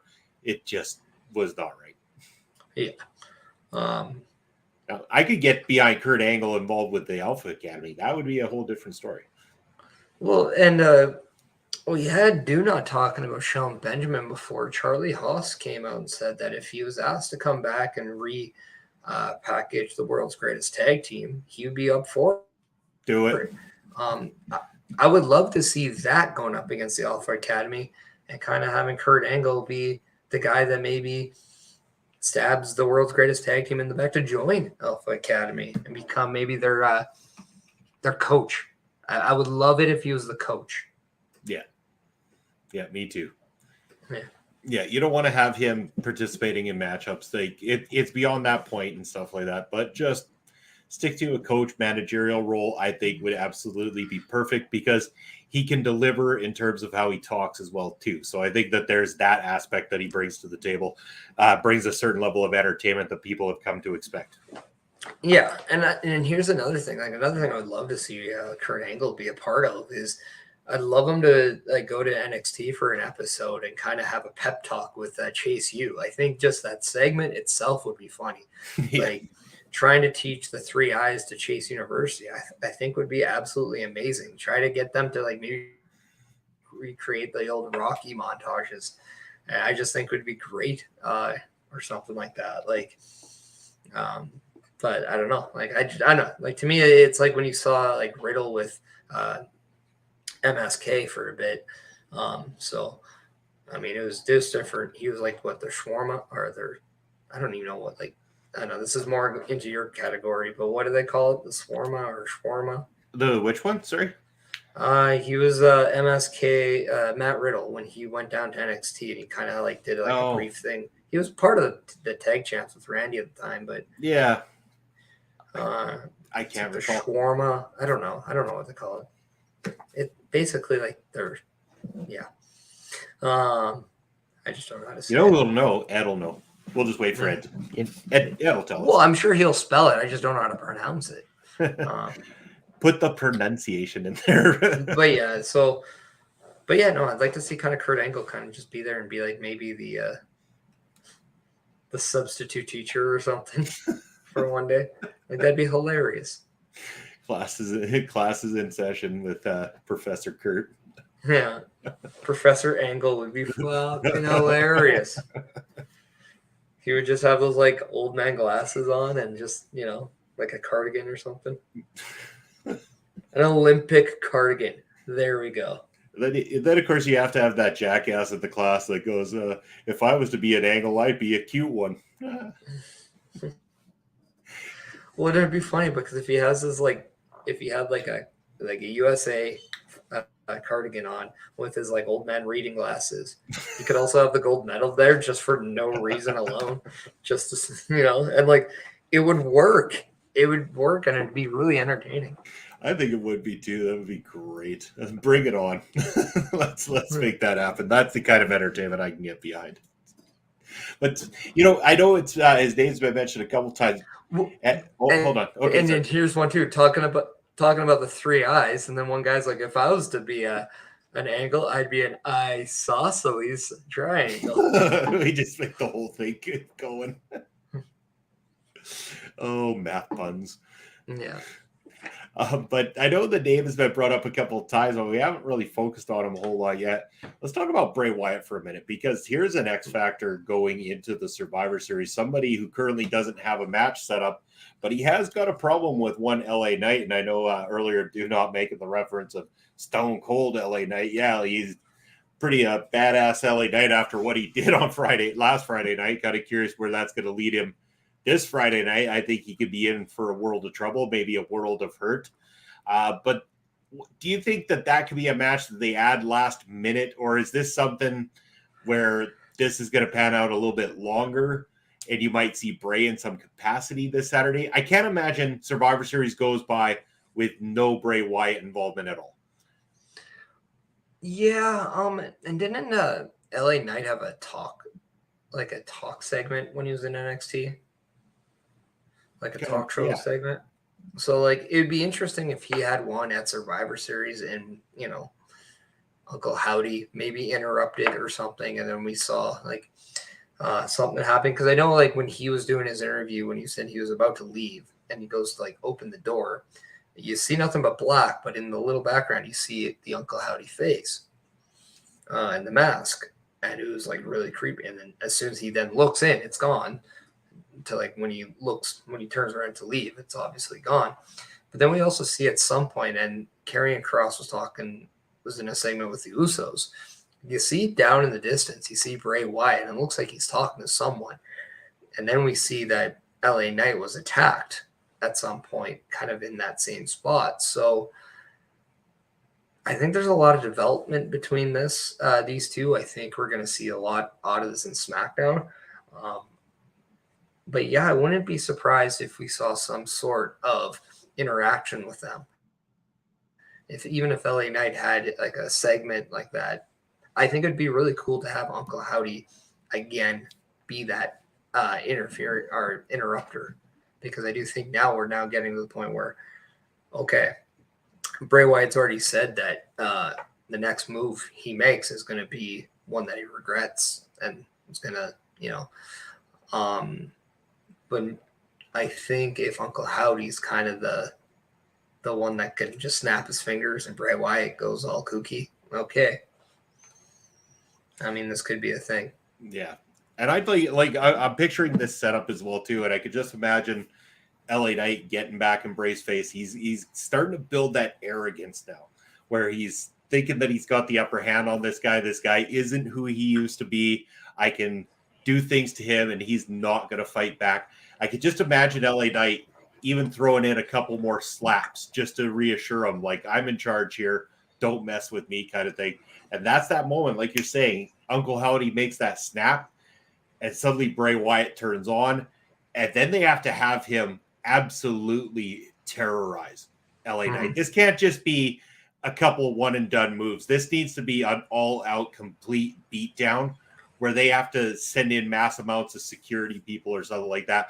Bray Wyatt, I think, needs to go down the path of more of a psychopath, someone who could turn on a dime, not somebody who's, of the paranormal or anything like that. No teleporting, no, underselling or anything like that. Just that whole, he can go from one extreme to the next. 1 minute he's like, we're cool, and the next minute he's ripping you to shreds. And that would make him a very dynamic version of himself. One that I think is going to get more over than what he has in past iterations of his character. Yeah, and I think that's something that, given the time, we're going to see a lot more layers to this new version of Bray Wyatt. And if there's going to be that, like if he's going to have like a modern day theme to him, like we just don't know, right? Like we don't know if Uncle Howdy is his persona, like if that's him or if that's somebody else controlling him. But what we do know is that he is capable of doing sadistic things. We know that he is wanting to do sadistic things, but he's also putting in an effort to not always do it. But so it's very interesting to see, what ticks him off. Is there going to be things that you just shouldn't do? Like, don't say his name 3 times or he'll appear, kind of a deal. But yeah, I don't know. But I do like the fact that LA Knight has this mentality, has this cockiness, this swagger, this arrogance around Bray Wyatt. Like he doesn't believe in this kind of light, or he just doesn't believe in what Bray Wyatt is saying. Yeah. So like it's just, it's typical, it's typical of those Halloween or like those slasher movies where, you have that one brave soul, but he just doesn't understand what he's getting himself into. And then he just gets absolutely obliterated or, just wrecked. So yeah, this is wrestling's version of it. And that guy is LA Knight. Yeah, it's going to be unfortunate for him because I don't see that he's going to walk away with this unscathed. I do see it being beneficial, though, to be able to contend against a former champion, be able to work a program with him. Again, one that I've said before, we did not expect, but I am very happy is happening. I think LA Knight is a fantastic talent.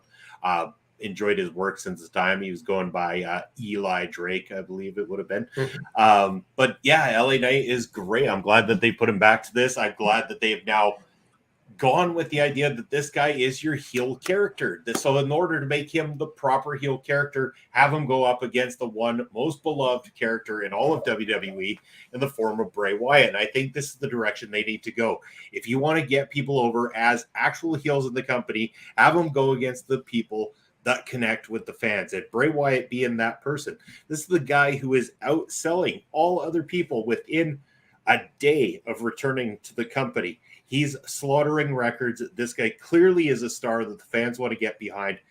And I think that this is going to be huge. If LA Knight goes through this program with him, you have already made yourself a bona fide heel that's going to be able to go in contention with other mid to upper mid card talent and even work himself into the picture of, say, the US or Intercontinental Championships. Yeah. And that's what I like about Bray Wyatt and this character right now, because it doesn't have to be powered by the championships, whereas LA Knight, his will be. So it's just interesting to see kind of what validates Bray Wyatt, what validates his anger, this new persona that he's going to be. In a way, it's kind of like we're starting from scratch, but in a way, too, we're almost finding an evolution. And I think, yeah, it's really cool because every week it just makes you think that, okay, there's more. So just when I think I'm like figuring it out, okay, I don't. Okay, cool. But that's what makes stuff really good too, because it invests every part of you in what that talent is doing. So once you're invested in every way, I mean, you're hooked. And that's why he is the number one seller, because he's able to hook everyone in, because he's that good at what he does. Yeah. And I'm glad they're not immediately racing him to the championship picture again. I don't see any way out of Bray Wyatt and Roman Reigns currently. I'm not saying that match doesn't scream money down the road here sometime soon, but to do it immediately, no, because I think that the way they're trying to develop Bray, the way that they're bringing him out and presenting him, that needs to unlayer before you have him start to go up against the bloodline or particularly up against Roman Reigns. I think that that's to come. In the meantime, they're doing a perfect job of just showing us who this version of Bray Wyatt is. And keep in mind, there's still so many what ifs around this. We keep seeing different things of him potentially stalking other wrestlers backstage, video things happening, glitches happening. We still never really resolved the whole White Rabbit thing. It just led us down the hole to Bray's return, but nothing more ever said about that. It's not like we ever were told if there is something more to the White Rabbit. Bray's never mentioned the White Rabbit or the videos being left behind. Is he actually the one behind them? That's the next question. Was he ever behind any of that stuff, or are we still to find out more about all that stuff that we were led to find? Well, and it's weird too, because what happens if he actually was the White Rabbit himself, and then what we saw from, bouncing place to place, perhaps maybe that, like, the White Rabbit's just his mind. Like, maybe it's, like, that's how his brain operates, his mind operates. It bounces from place to place, and eventually it led him to, Extreme Rules that, because you never know where you're going to see it.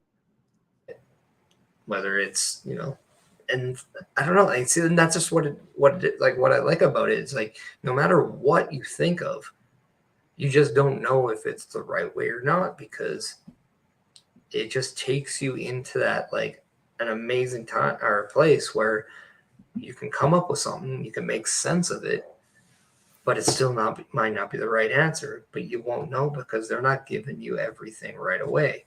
They're giving you little by little by little. So no matter what, you're always going to have questions. And when you always have questions, you're going to always have investment. Yeah. And we know there's still so much more to come because there were certain trademarks that WWE made around the same time. We know that Uncle Howdy has been revealed. But one of the other trademarks that WWE made at the same time as making Uncle Howdy was one Uncle Harper. And we have not seen anything come about from that. Now, that is an interesting one in itself, because if they're going to dub somebody with the moniker of Uncle Harper, and that's going to play into this at some point in time, I think safely the only way you could approach this is potentially to have Bray give that moniker to somebody in particular, like say an Eric Rowan. Instead of Eric Rowan, you now be dubbed with the moniker, you are Uncle Harper because you embody the spirit of our fallen brother, or something along those lines that would allow that to happen while still pleasing the faithful fans of professional wrestling that, would see that as an homage as opposed to taken away from what Luke Harper left behind with the WWE. Yeah, and like there could even be a weird thing. It's like, okay, we call you Uncle Harper because what Harper was to Rowan was a brother, whether it was a blood brother or a brother in a family. The only person to carry on the Harper name also needs to be a brother. Yeah. And then maybe that could be Bo Dallas, his brother. Yeah. So it could also be there. Like, it all depends on how they want to spin the meaning to the name and how they came up with this name. So I don't know. Like, that's what I like so much, because before I speculate and trust, like, you and I can speculate the living daylights out of this. But until we actually get the real story, we're probably going to be way off. No matter how much sense we're making what we say. Yeah. So the one plus I can say is that I know I've read it that Bray Wyatt does want not only Eric Rowan back, but you mentioned him, his brother Bo Dallas, and he wants to be able to work with both of them. I am excited for the prospect of Bo Dallas returning and getting that level of treatment. I think Bo Dallas, the gimmick that he had in NXT worked with that particular crowd, but coming up to the main roster, the same click did not happen. He did not have the same connection because, again, NXT, it's a tighter knit audience, able to kind of do some of the things that made Bo interesting. Bringing it up to the main roster didn't work, but that's no detriment to Taylor Rotunda and his ability. Taylor Rotunda can turn that around completely. He doesn't need to come back as Bo Dallas. He needs to come back as something completely different. This is the new version of Bo Dallas, the new Taylor Rotunda that's going to come in. He's a good wrestler.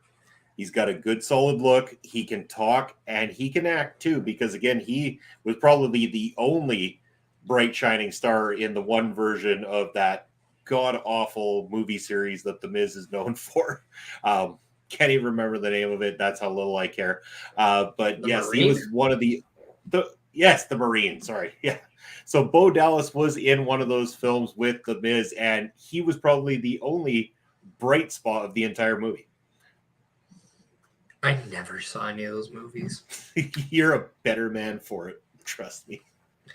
I mean, it is what they are. I mean, it's a WWE movie. Yeah. Like, let's be honest. Like, were they going to be, you know, like, just amazing movies? I don't know. Come on, don't you remember See No Evil with Governor or Senator Kane or whatever the You know what? Though, Congressman Kane, whatever he is. I actually dug that aspect of it. Like, I dug the character of that, because if anybody could be a villainous, like, psychopath, I believed Kane could be. But at the same time, I kind of wanted to see what we knew of Kane from the very initial Kane where we saw in Hell in a Cell. I wanted that to be like a modern day Michael Myers too. I thought that would have been cool. But see, here's the problem. As Mel says, See No Evil 1 was actually okay. It was entertaining. See No Evil 2, big old suck. Okay, but how many movies had bad sequels? I mean, all of them. Don't get me wrong. You're a the shit out of them. Successful franchise if you have a bad sequel. I don't know anything about bad sequels to horror films at all. No, nothing. All horror franchises had one stinker.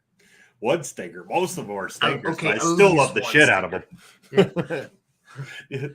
I mean, there's very few that keep, like, you know, don't just go down the same trope. But again, as horror movie fans, we just love the hell out of them anyway. Again, these are characters that we grow to love, and we just want to watch how many times they can slash somebody up on film and how many different ways they can do it. And we'll keep spending our 15, 20, whatever bucks it is to go out to the movies. Most people probably go and buy popcorn, so now it's $50. I don't personally buy popcorn because I think it's garbage, especially movie theater popcorn. Hate me for saying it. And I don't drink pop, so I don't go buy that in the movies. So what do? I sit there, I go have nothing to drink, nothing to eat, wait till afterwards, and then I get myself something worthwhile. This is exactly why I have to figure the way I do. But when you go, and if I do get popcorn, and it's like, oh, do you want toppings or butter with that? And you're like, no, because there's like a machine over there where you can put your topping on and it's free. Yeah. I don't have to pay you more money, over the top money, for this fake butter that you're saying. Now you're going to say it's melted basil. No, thank you. But whatever this crap is that I know is going to clog my arteries, I want a lot of that. I would like to go up to the self-serve station where I believe no kid possibly wiped their nose and touched the shit out of that stuff. Flavor. Oh, damn it. Not surprised I got the COVID. Not surprised at all. It happens. But I haven't, the wife and I haven't even been to a movie for a while. I can't even remember the last thing we actually saw in theater. See, I know I did. I know, for my last birthday, for my last birthday, we saw the Batman movie, which was awesome. That was all the way in March, right? So it's okay, I went to I'm trying to remember the last movie we saw. I really don't remember. I don't. No, it was the Thor movie, the last Thor one. Okay. Love and Thunder. Yeah. Yep. And I'm like, we only did it to the sake of going to a movie. I almost didn't want to see it because I knew it was going to be free on the Disney Channel very soon. And I was like, I'm totally wasting money because I know I could get this for free if I just wait. But it was like, it really wasn't anything else playing. Why I'm kind of being a Wakanda Forever holdout right now because I'm tired of being burnt by Marvel at the moment. Like, every time I go and spend on one of their movies lately, I'm just like, why did this happen? I heard a lot of good things about that movie. Oh, and that's the thing. That's why I'm so torn. I'm like, do I go because I have heard good things, but I heard good things about Doctor Strange and the Multiverse of Madness, and that was a big heaping pile of dog shit if I ever saw one. But I mean, that's what I always feel like. If I go by other people's expectations, then I'm not like making my own. So like when people are like, oh man, this movie was their shrits, and I go watch it, and I'm like, I'm usually gonna just like go in thinking it's gonna be dog crap, and then like, you know what, it was actually pretty good, and I might even like it better because it wasn't dog crap. Because that's like the level I like. Okay, this is your standard. You're dog crap. Yeah. All right, you're definitely not dog crap, but I mean, whatever. I mean, I don't know. So I don't know. When it comes to like my perception, I tend not to care too much about what other people think about it. Yeah. Because it's like, if I was going by what other people say, I would have done all the things a lot differently for a lot of years. This is true. I did. The wife and I did watch. Do you remember A Christmas Story from back in the day? The famous Christmas movie. So they can finally come out with a proper sequel. I would say I don't count the official second movie as a proper sequel, but this one involving the original people from the original film done. And I didn't have high expectations. I didn't read what other people thought of it first or anything. The wife and I just sat down and watched this thing. Thought this was a lot better than I was anticipating it. I thought it was pretty funny. It had the charm of a Christmas film. It still kept the charm of the original movie as well too.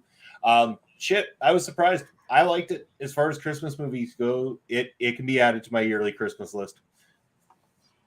I'm gonna just say this, and people could look at me. I don't care. Christmas movies are awful. Yeah. That's why we only watch them once a year. And I don't even like people like, oh, well, do you like Die Hard for a Christmas movie? No, it's just a fucking action movie that happens around Christmas. But you know what I hate? I hate this perception that everything always has to be the same because of a holiday. That's why I hate the fact that I have to watch all these Halloween movies around Halloween. And it's like they just get shittier and shittier because for whatever reason, you just don't want to kill that stupid bitch. And it just bugs me. I'm like, Michael Myers should just absolutely just take the knife and just, like he's Brock Lesnar in the freaking woods, just absolutely have no passion whatsoever. But he did this shit already. That's the thing. He already killed Laurie Strode in Halloween 8. And then they just found a way to reboot the series to bring her back and then completely murder the entire series with the worst possible sequel, which is the current one, Halloween Ends, which I hope it does because after watching that one, I am no longer a fan. Fuck you, Halloween Ends. You need to go away. What I'd like them to do is just, instead of doing Halloween movies, make your own Michael Myers franchise. Do it what's that one game where it's like you can be the killer or you can be the people running away from the killer? Dead by Daylight. There we go. Why don't you do like a movie based out of that realm where you can, it's, I don't know, but look, you can be the people running away. We see that movie every freaking time, but why don't we have it and that's why maybe I like See No Evil a little bit more. We got more of a perception from the actual killer at times, or that villain. I was like, I want to see what that villain does every single time, how they see it through their eyes. Okay, I got one for you if that's the case. First of all, I'll say that would require people to use their brain and have some creativity. So a smaller independent film from quite some time ago is a movie called Behind the Mask, The Rise of Leslie Vernon. And this one is done up in a mockumentary type style. It is somebody that is creating this documentary about a serial killer and how they become a serial killer. And they happen to find a guy who is absolutely willing to allow them behind the scenes to film him stalking his people, killing his victims, how he does it, what he does, talking with other serial killers that he knows personally. And then it has a bit of a twist towards the end and stuff like that that make it a little bit more interesting. This was not what I expected, but ended up being a real treat. And if you like that idea of being able to follow the side of the killer, that is exactly the direction that movie goes. And it was quite a delight for a very small independent film. Yeah, but I want to see it in the villains that I've been accustomed to. Like, I don't want to see. I don't want to like get to know a new villain. I want to see it in like my Michael Myers or my Jason Voorhees or my Freddy Kruegers. I don't want to see a stupid like teenage kid who can't fall asleep and wants to know how many Red Bulls he has to have just to stay awake so he doesn't have a scary dream. I don't give a shit about that teenager. I want to see what Freddy Krueger's doing just to like absolutely fuck shit up. How is he going to wreck something going on? I want to see the other aspect. That's a fair thought. I mean, I guess, an entire Friday the 13th movie where we see Jason just kind of walking around, watching people from a distance and then going in for the kill. I mean, sure. I don't mind. Yeah. And like, how do you, I want to see like, does he have like a closet full of the same mask and he just like, oh no, that's my Monday one. Like, does he like, stuff like that. Like, what does Mom, did you watch the Tuesday? Mom, he didn't do the fucking laundry. I told you. This guy's I could tell like this guy's O negative. I can't wear that one today because I don't want to give anybody any but like, you know what I mean? Like, how does he like I just think that's a different movie and it's just so good, but you're doing it in the same character, the same world, but you're giving it a different outlook. Like, I don't know, it's just refreshing. It's like it would just be refreshing for all the wrong reasons, but it'd be refreshing. What scares the TikTok because like I don't generation? think anybody wants to know it. What scares the TikTok generation? The internet going out for a day, or going outside and playing. Yeah. Like communication with actual human beings. Yeah. Instead of using Tinder to get laid, you actually go to the bar and spend a lot more money just to try to get to like a normal person. That's right. Sometimes the investment pays off, other times, wah, wah. So, plastic straws. That's a good answer too. Those things scare the shit out of them. You know what? You should use plastic straws while you're taste testing on the spirits, wine spirits taste testing show there. That would be fantastic. That would piss them off. Something good. It'd be just to kind of put our last two topics together. It'd be interesting if they were to make or have a film with WWE Films be a part of it, but to have Bray Wyatt go into that realm of a movie. Yeah. It'd be interesting if that's something they end up doing, because I think that would be absolutely fantastic if they do.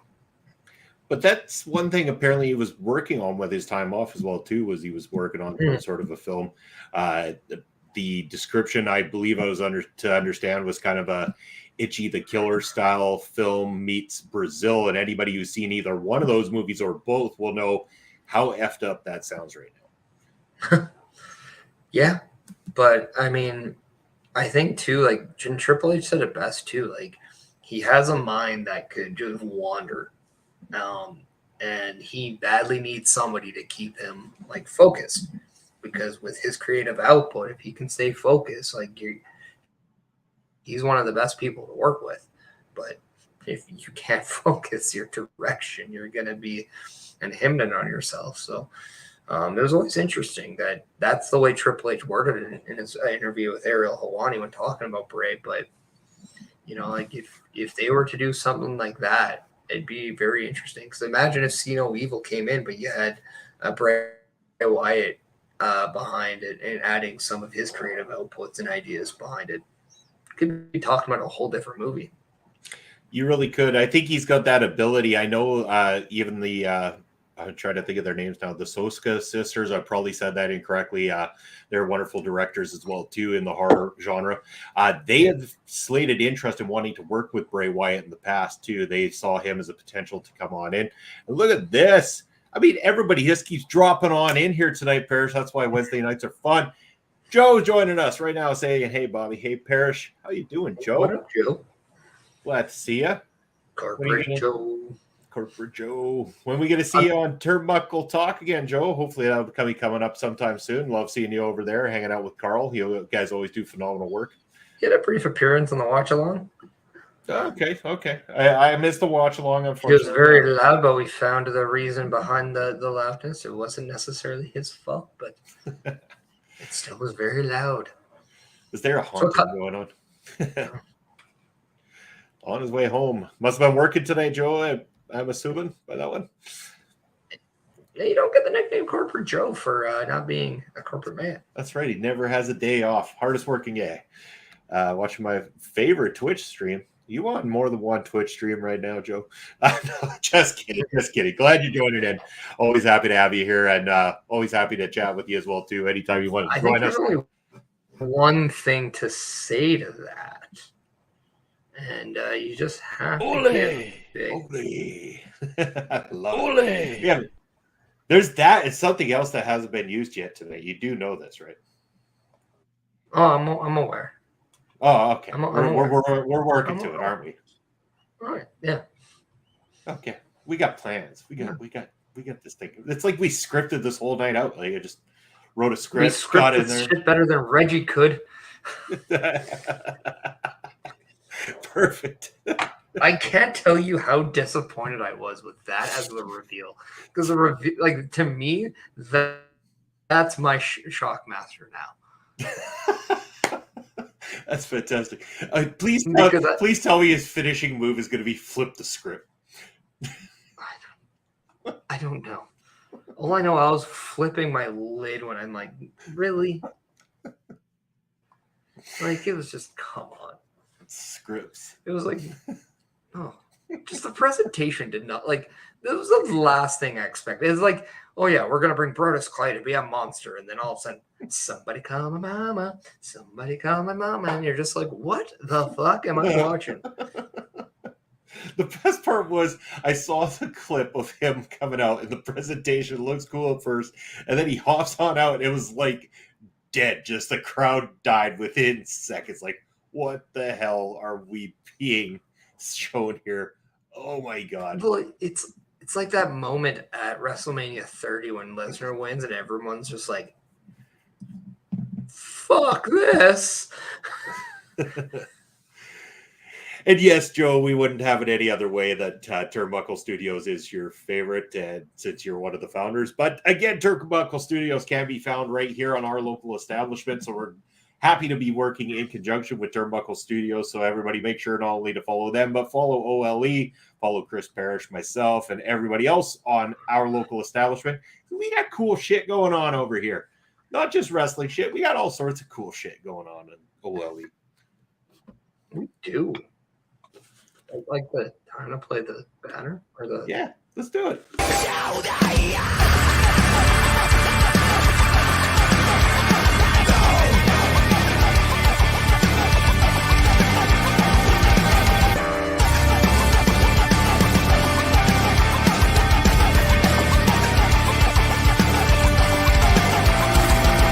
It's like a shadow next to me, like a voice inside my head.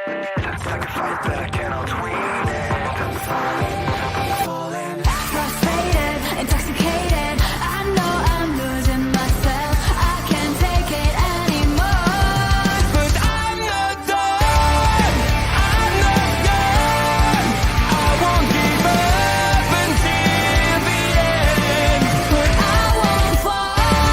I'll stand awake. So no, it's not. And there you have it.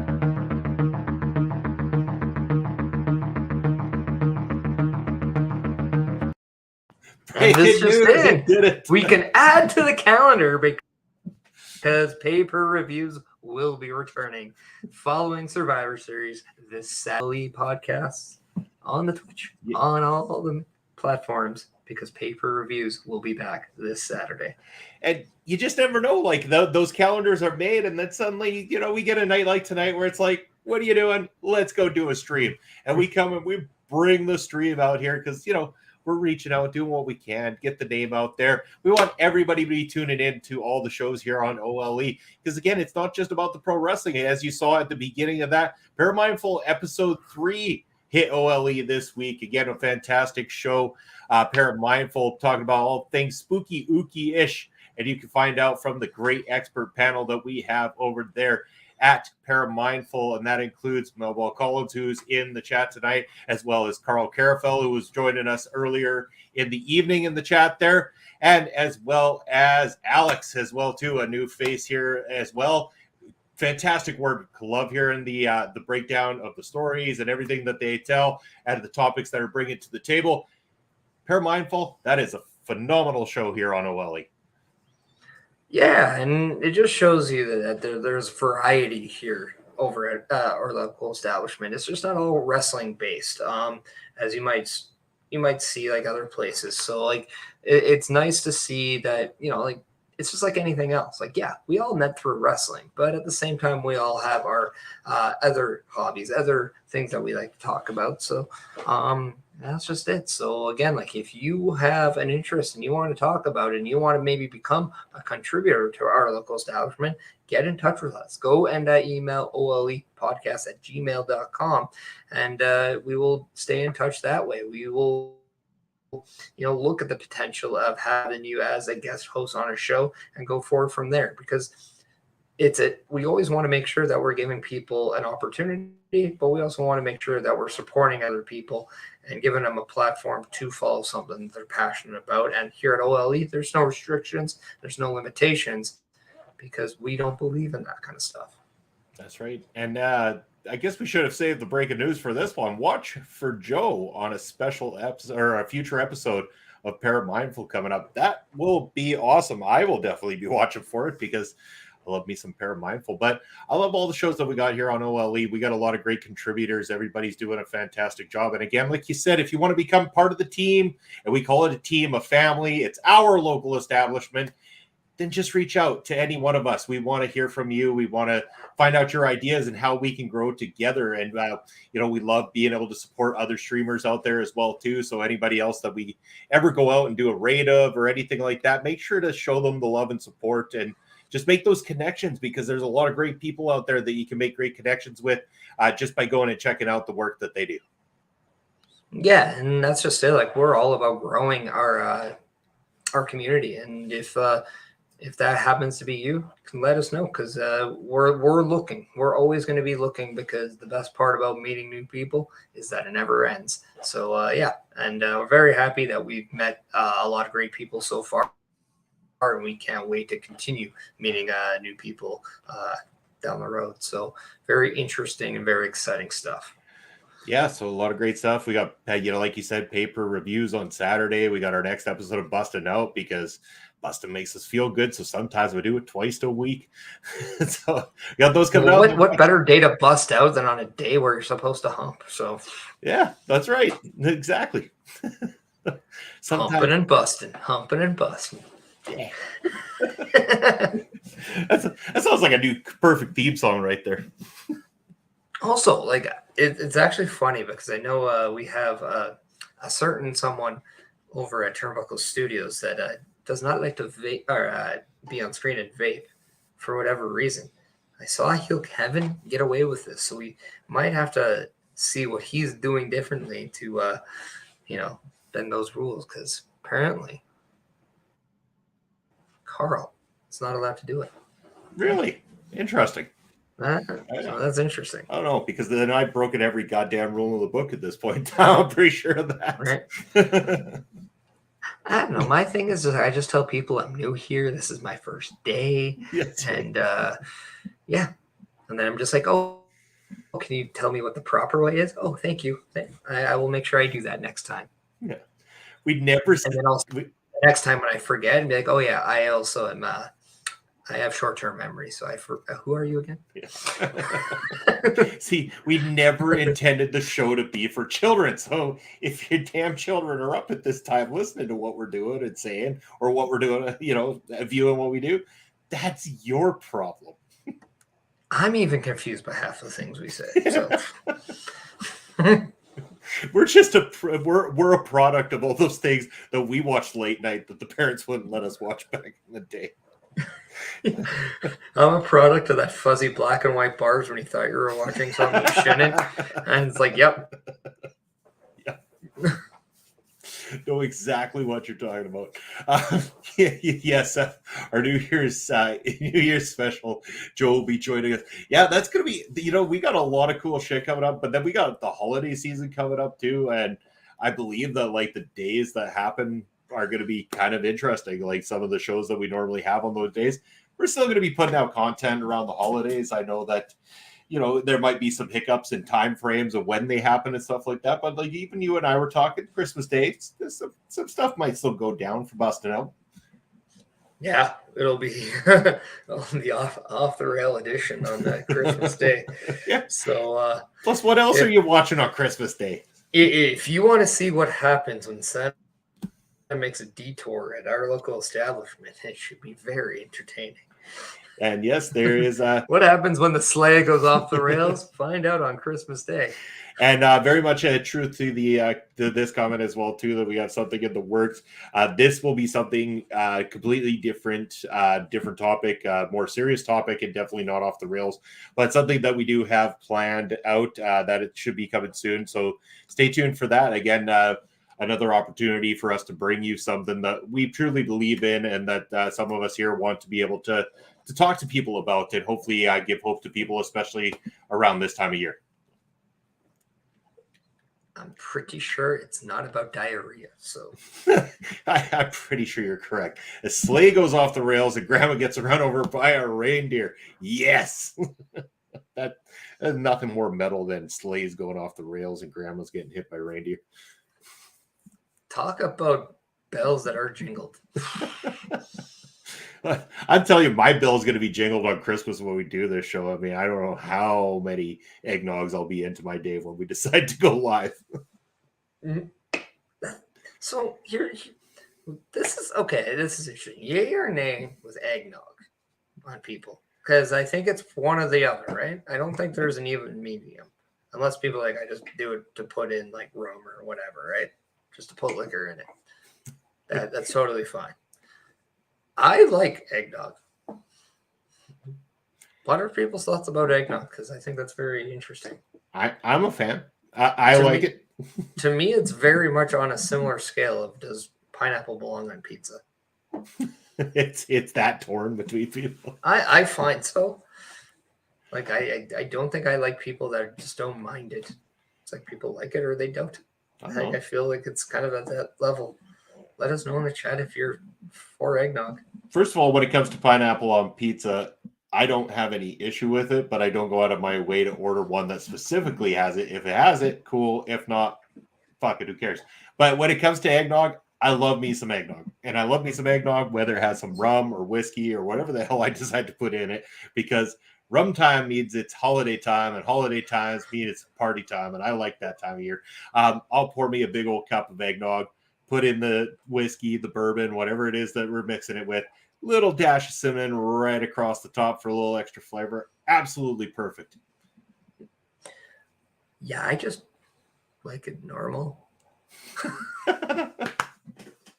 After all that. Yep. What about this? I like it for what it is, not for what people want it to be. What if you were to take a candy cane and dip it into your eggnog?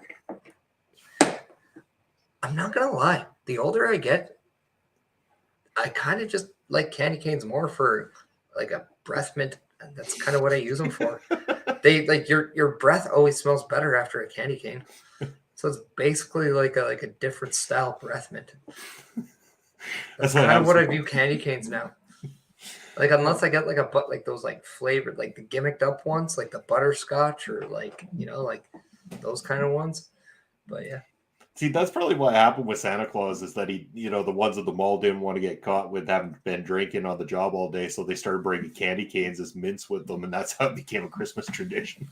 Here's the thing: if this is okay, I'm giving people some bad advice here, but it's factual. Oh, If you want to get the scent of alcohol out of your breath, just put some peanut butter in your mouth and let that kind of overtake it. The odor of the peanut butter will override the odor of the liquor. Not that we condone that kind of stuff here on Busted. Hey, I'm just saying, like, if you have a drink and you have to go somewhere else and, like, you don't want to be like, how are you? And they're just like, woo. If you want to be respectful for other people's space, that's what I'm saying. Yes, because I don't know what other possible way you'd want to do that. Because the smell of whiskey is so much more offensive than the smell of peanut butter on someone's breath. Well, I mean, you can then have that candy cane. I'm just saying. I don't think the candy cane will just take away the liquor smell. Actually, I know for a fact it won't. Nope. It just smelled like minty liquor afterwards. Which, if that's the case, you should have just put the candy cane in the liquor to begin with. That's right. Why the hell not? Get that extra flavor. Spice it up a little bit. How's your candy cane? Getting me fucked up, man. Getting me fucked up. Because I mean, like, literally, we are like a month away from holiday season, so it's gonna be fantastic. It's gonna be a fun time. I know the wife and I got the Christmas tree up already. We've had it up for a little bit. Got the lights going. Christmas is in 32 days. Like, and we had +3 weather today. Yeah, we hit. I +1 feel here. I'm not in Canada anymore. Yeah, I feel like the northern hockey player version of Dorothy. I think we're not in Kansas anymore. Until you go to drive on the streets the next day after they freeze overnight, and you're like, motherfuck, I'm still in Canada. Yeah, it's supposed to get really cold next week. Yeah, that's the bad part, and then it's gonna get deeper See, cold. and that's what I hate about Canadian winter. Right? Like, just the extremities of it. It's like, oh, you can have +3 this week. Oh, and then it'll be like, might as go fuck yourself next week. And it's like, what? Where's the average? Can I just get the average for a week? Get climatized a little bit. We just want the half go fuck yourself. Like, can't we get that? Yeah. It's like, oh, here's a pound of snow. Here's a wind chill that'll make you hate life. And then, oh yeah, you can't even scrape your car off, and it's gonna get blocked in by this blizzard. And it's like, yeah. And then +3 so that it could all melt into these rivers of water that will freeze overnight and make it impossible to drive anywhere. Yeah, on top of that, we'll push you in snow for no reason. Yeah. Holiday season in Canada. This is my favorite, when I used to go to my brother's games, and this is the greatest thing about snow, the greatest use of snow, is that we go to hockey games, and then my parents would always give me money for the concession. But what they didn't know is I took that money and I would give it to my brother's buddies and I'd hang out with them. Basically, I'm paying for them for the alcohol that I'm about to consume during said game. I'm not going to tell you how old I was. But I was definitely legal to have fun, not legal to be drinking. But they would just put the box of beer in the snowbank outside, and then we would just sit by by where that door was. So when we need another one after the intermission, we just fill up our cup. And trust me, I did not take the cup home.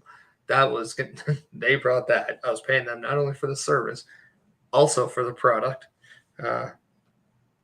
So yeah, it was a lot of fun. Snowbanks are great for keeping your alcohol frozen. That's great. Oh, one of the fun parts about so when we do get the snow, we got the little hills and stuff in town. You go to the hills, you grab a little $5 Walmart sled, and you go to the top of these things. You've been packing down some wine. You might be sucking back some whiskey or something like that. And just even as an adult, it's fun to go slide down those hills. But the one part that sucks compared to when we were kids, as a kid, I'd be up, down, up, down, up, down for hours. Now it's I go up, I go down, and I'm like, You know, I'm not so sure about the next up.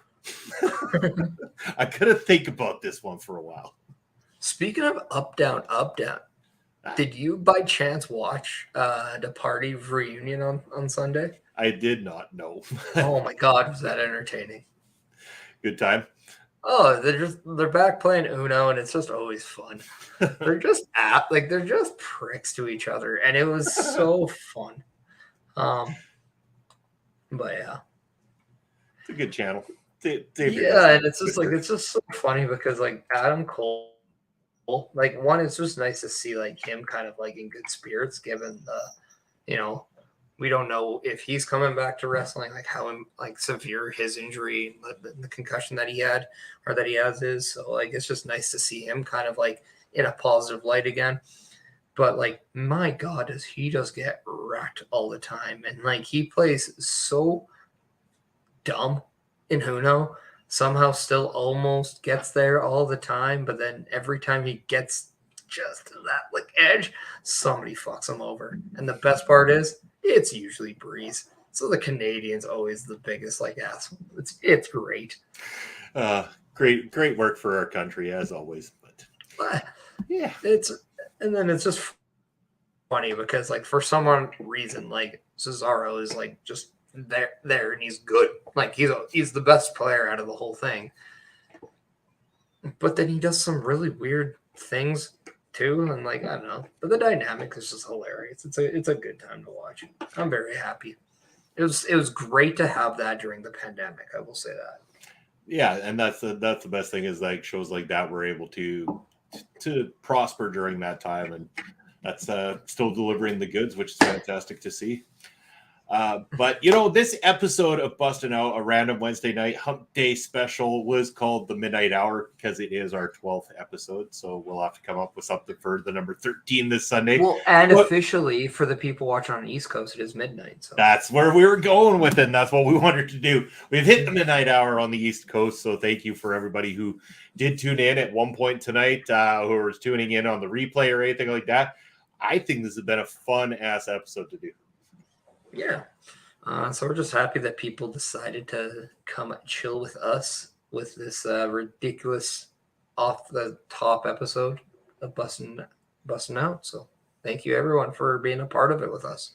Yeah, I think thinking it's time to say our goodbyes, where you can find us, and maybe time to raid somebody as well, too, is what I'm thinking. It's about that time of the night.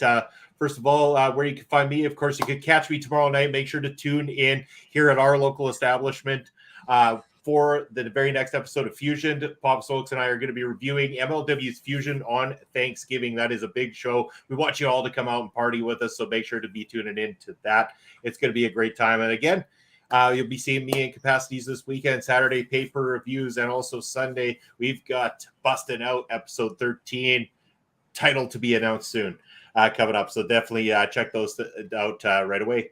And Parrish, where can people find you? You can catch me outside. How about that? No, you can follow me on all the socials down below. My Twitter at Chris Parrish, Instagram Chris.Parrish, Twitch at the Chris Parrish. Some of you have done today before we just raided back to our local establishment. And then just to echo you, Bobby, you can see me on the Saturday at the paper reviews as we react to a Survivor Series, and then again with the 13th edition of Bustin' Out, which is insane. 13 episodes already. 13 going strong. Keep them coming. 13 going off the rails. Yeah, there you go. There you go. I like the sounds of that. It's got a nice ring to it. You know what has a nice ring to it too? Is rating our good buddy Heel Kevin, who's been nothing but supportive to us here at our local establishment. He's been very supportive to every single one of the creators here and gave a big ass raid to taking over last night. So we're very thankful to him. So we want you all to stick around, give a big old ole to our good friend Heel Kevin as we go on over to raid his channel. If you're tuning into YouTube, you will get to join us for the outro as well too. Make sure that if you're on Twitch, if you haven't done so already, give Kevin a follow. He does a great show multiple times per week. Very entertaining guy and fun to watch. So give him a big old hello from Bobby and from Chris Parrish. But yeah, big old thank you again for all the love and support you guys give us each and every time that we're on screen, and all the support that you show to OLE. It means the world to us. Thank you for staying up late and going off the rails with the Brunch Busters. Parrish, anything else you want to add to the end of this episode? No, I think that does it. I'm about to hit the raid button myself.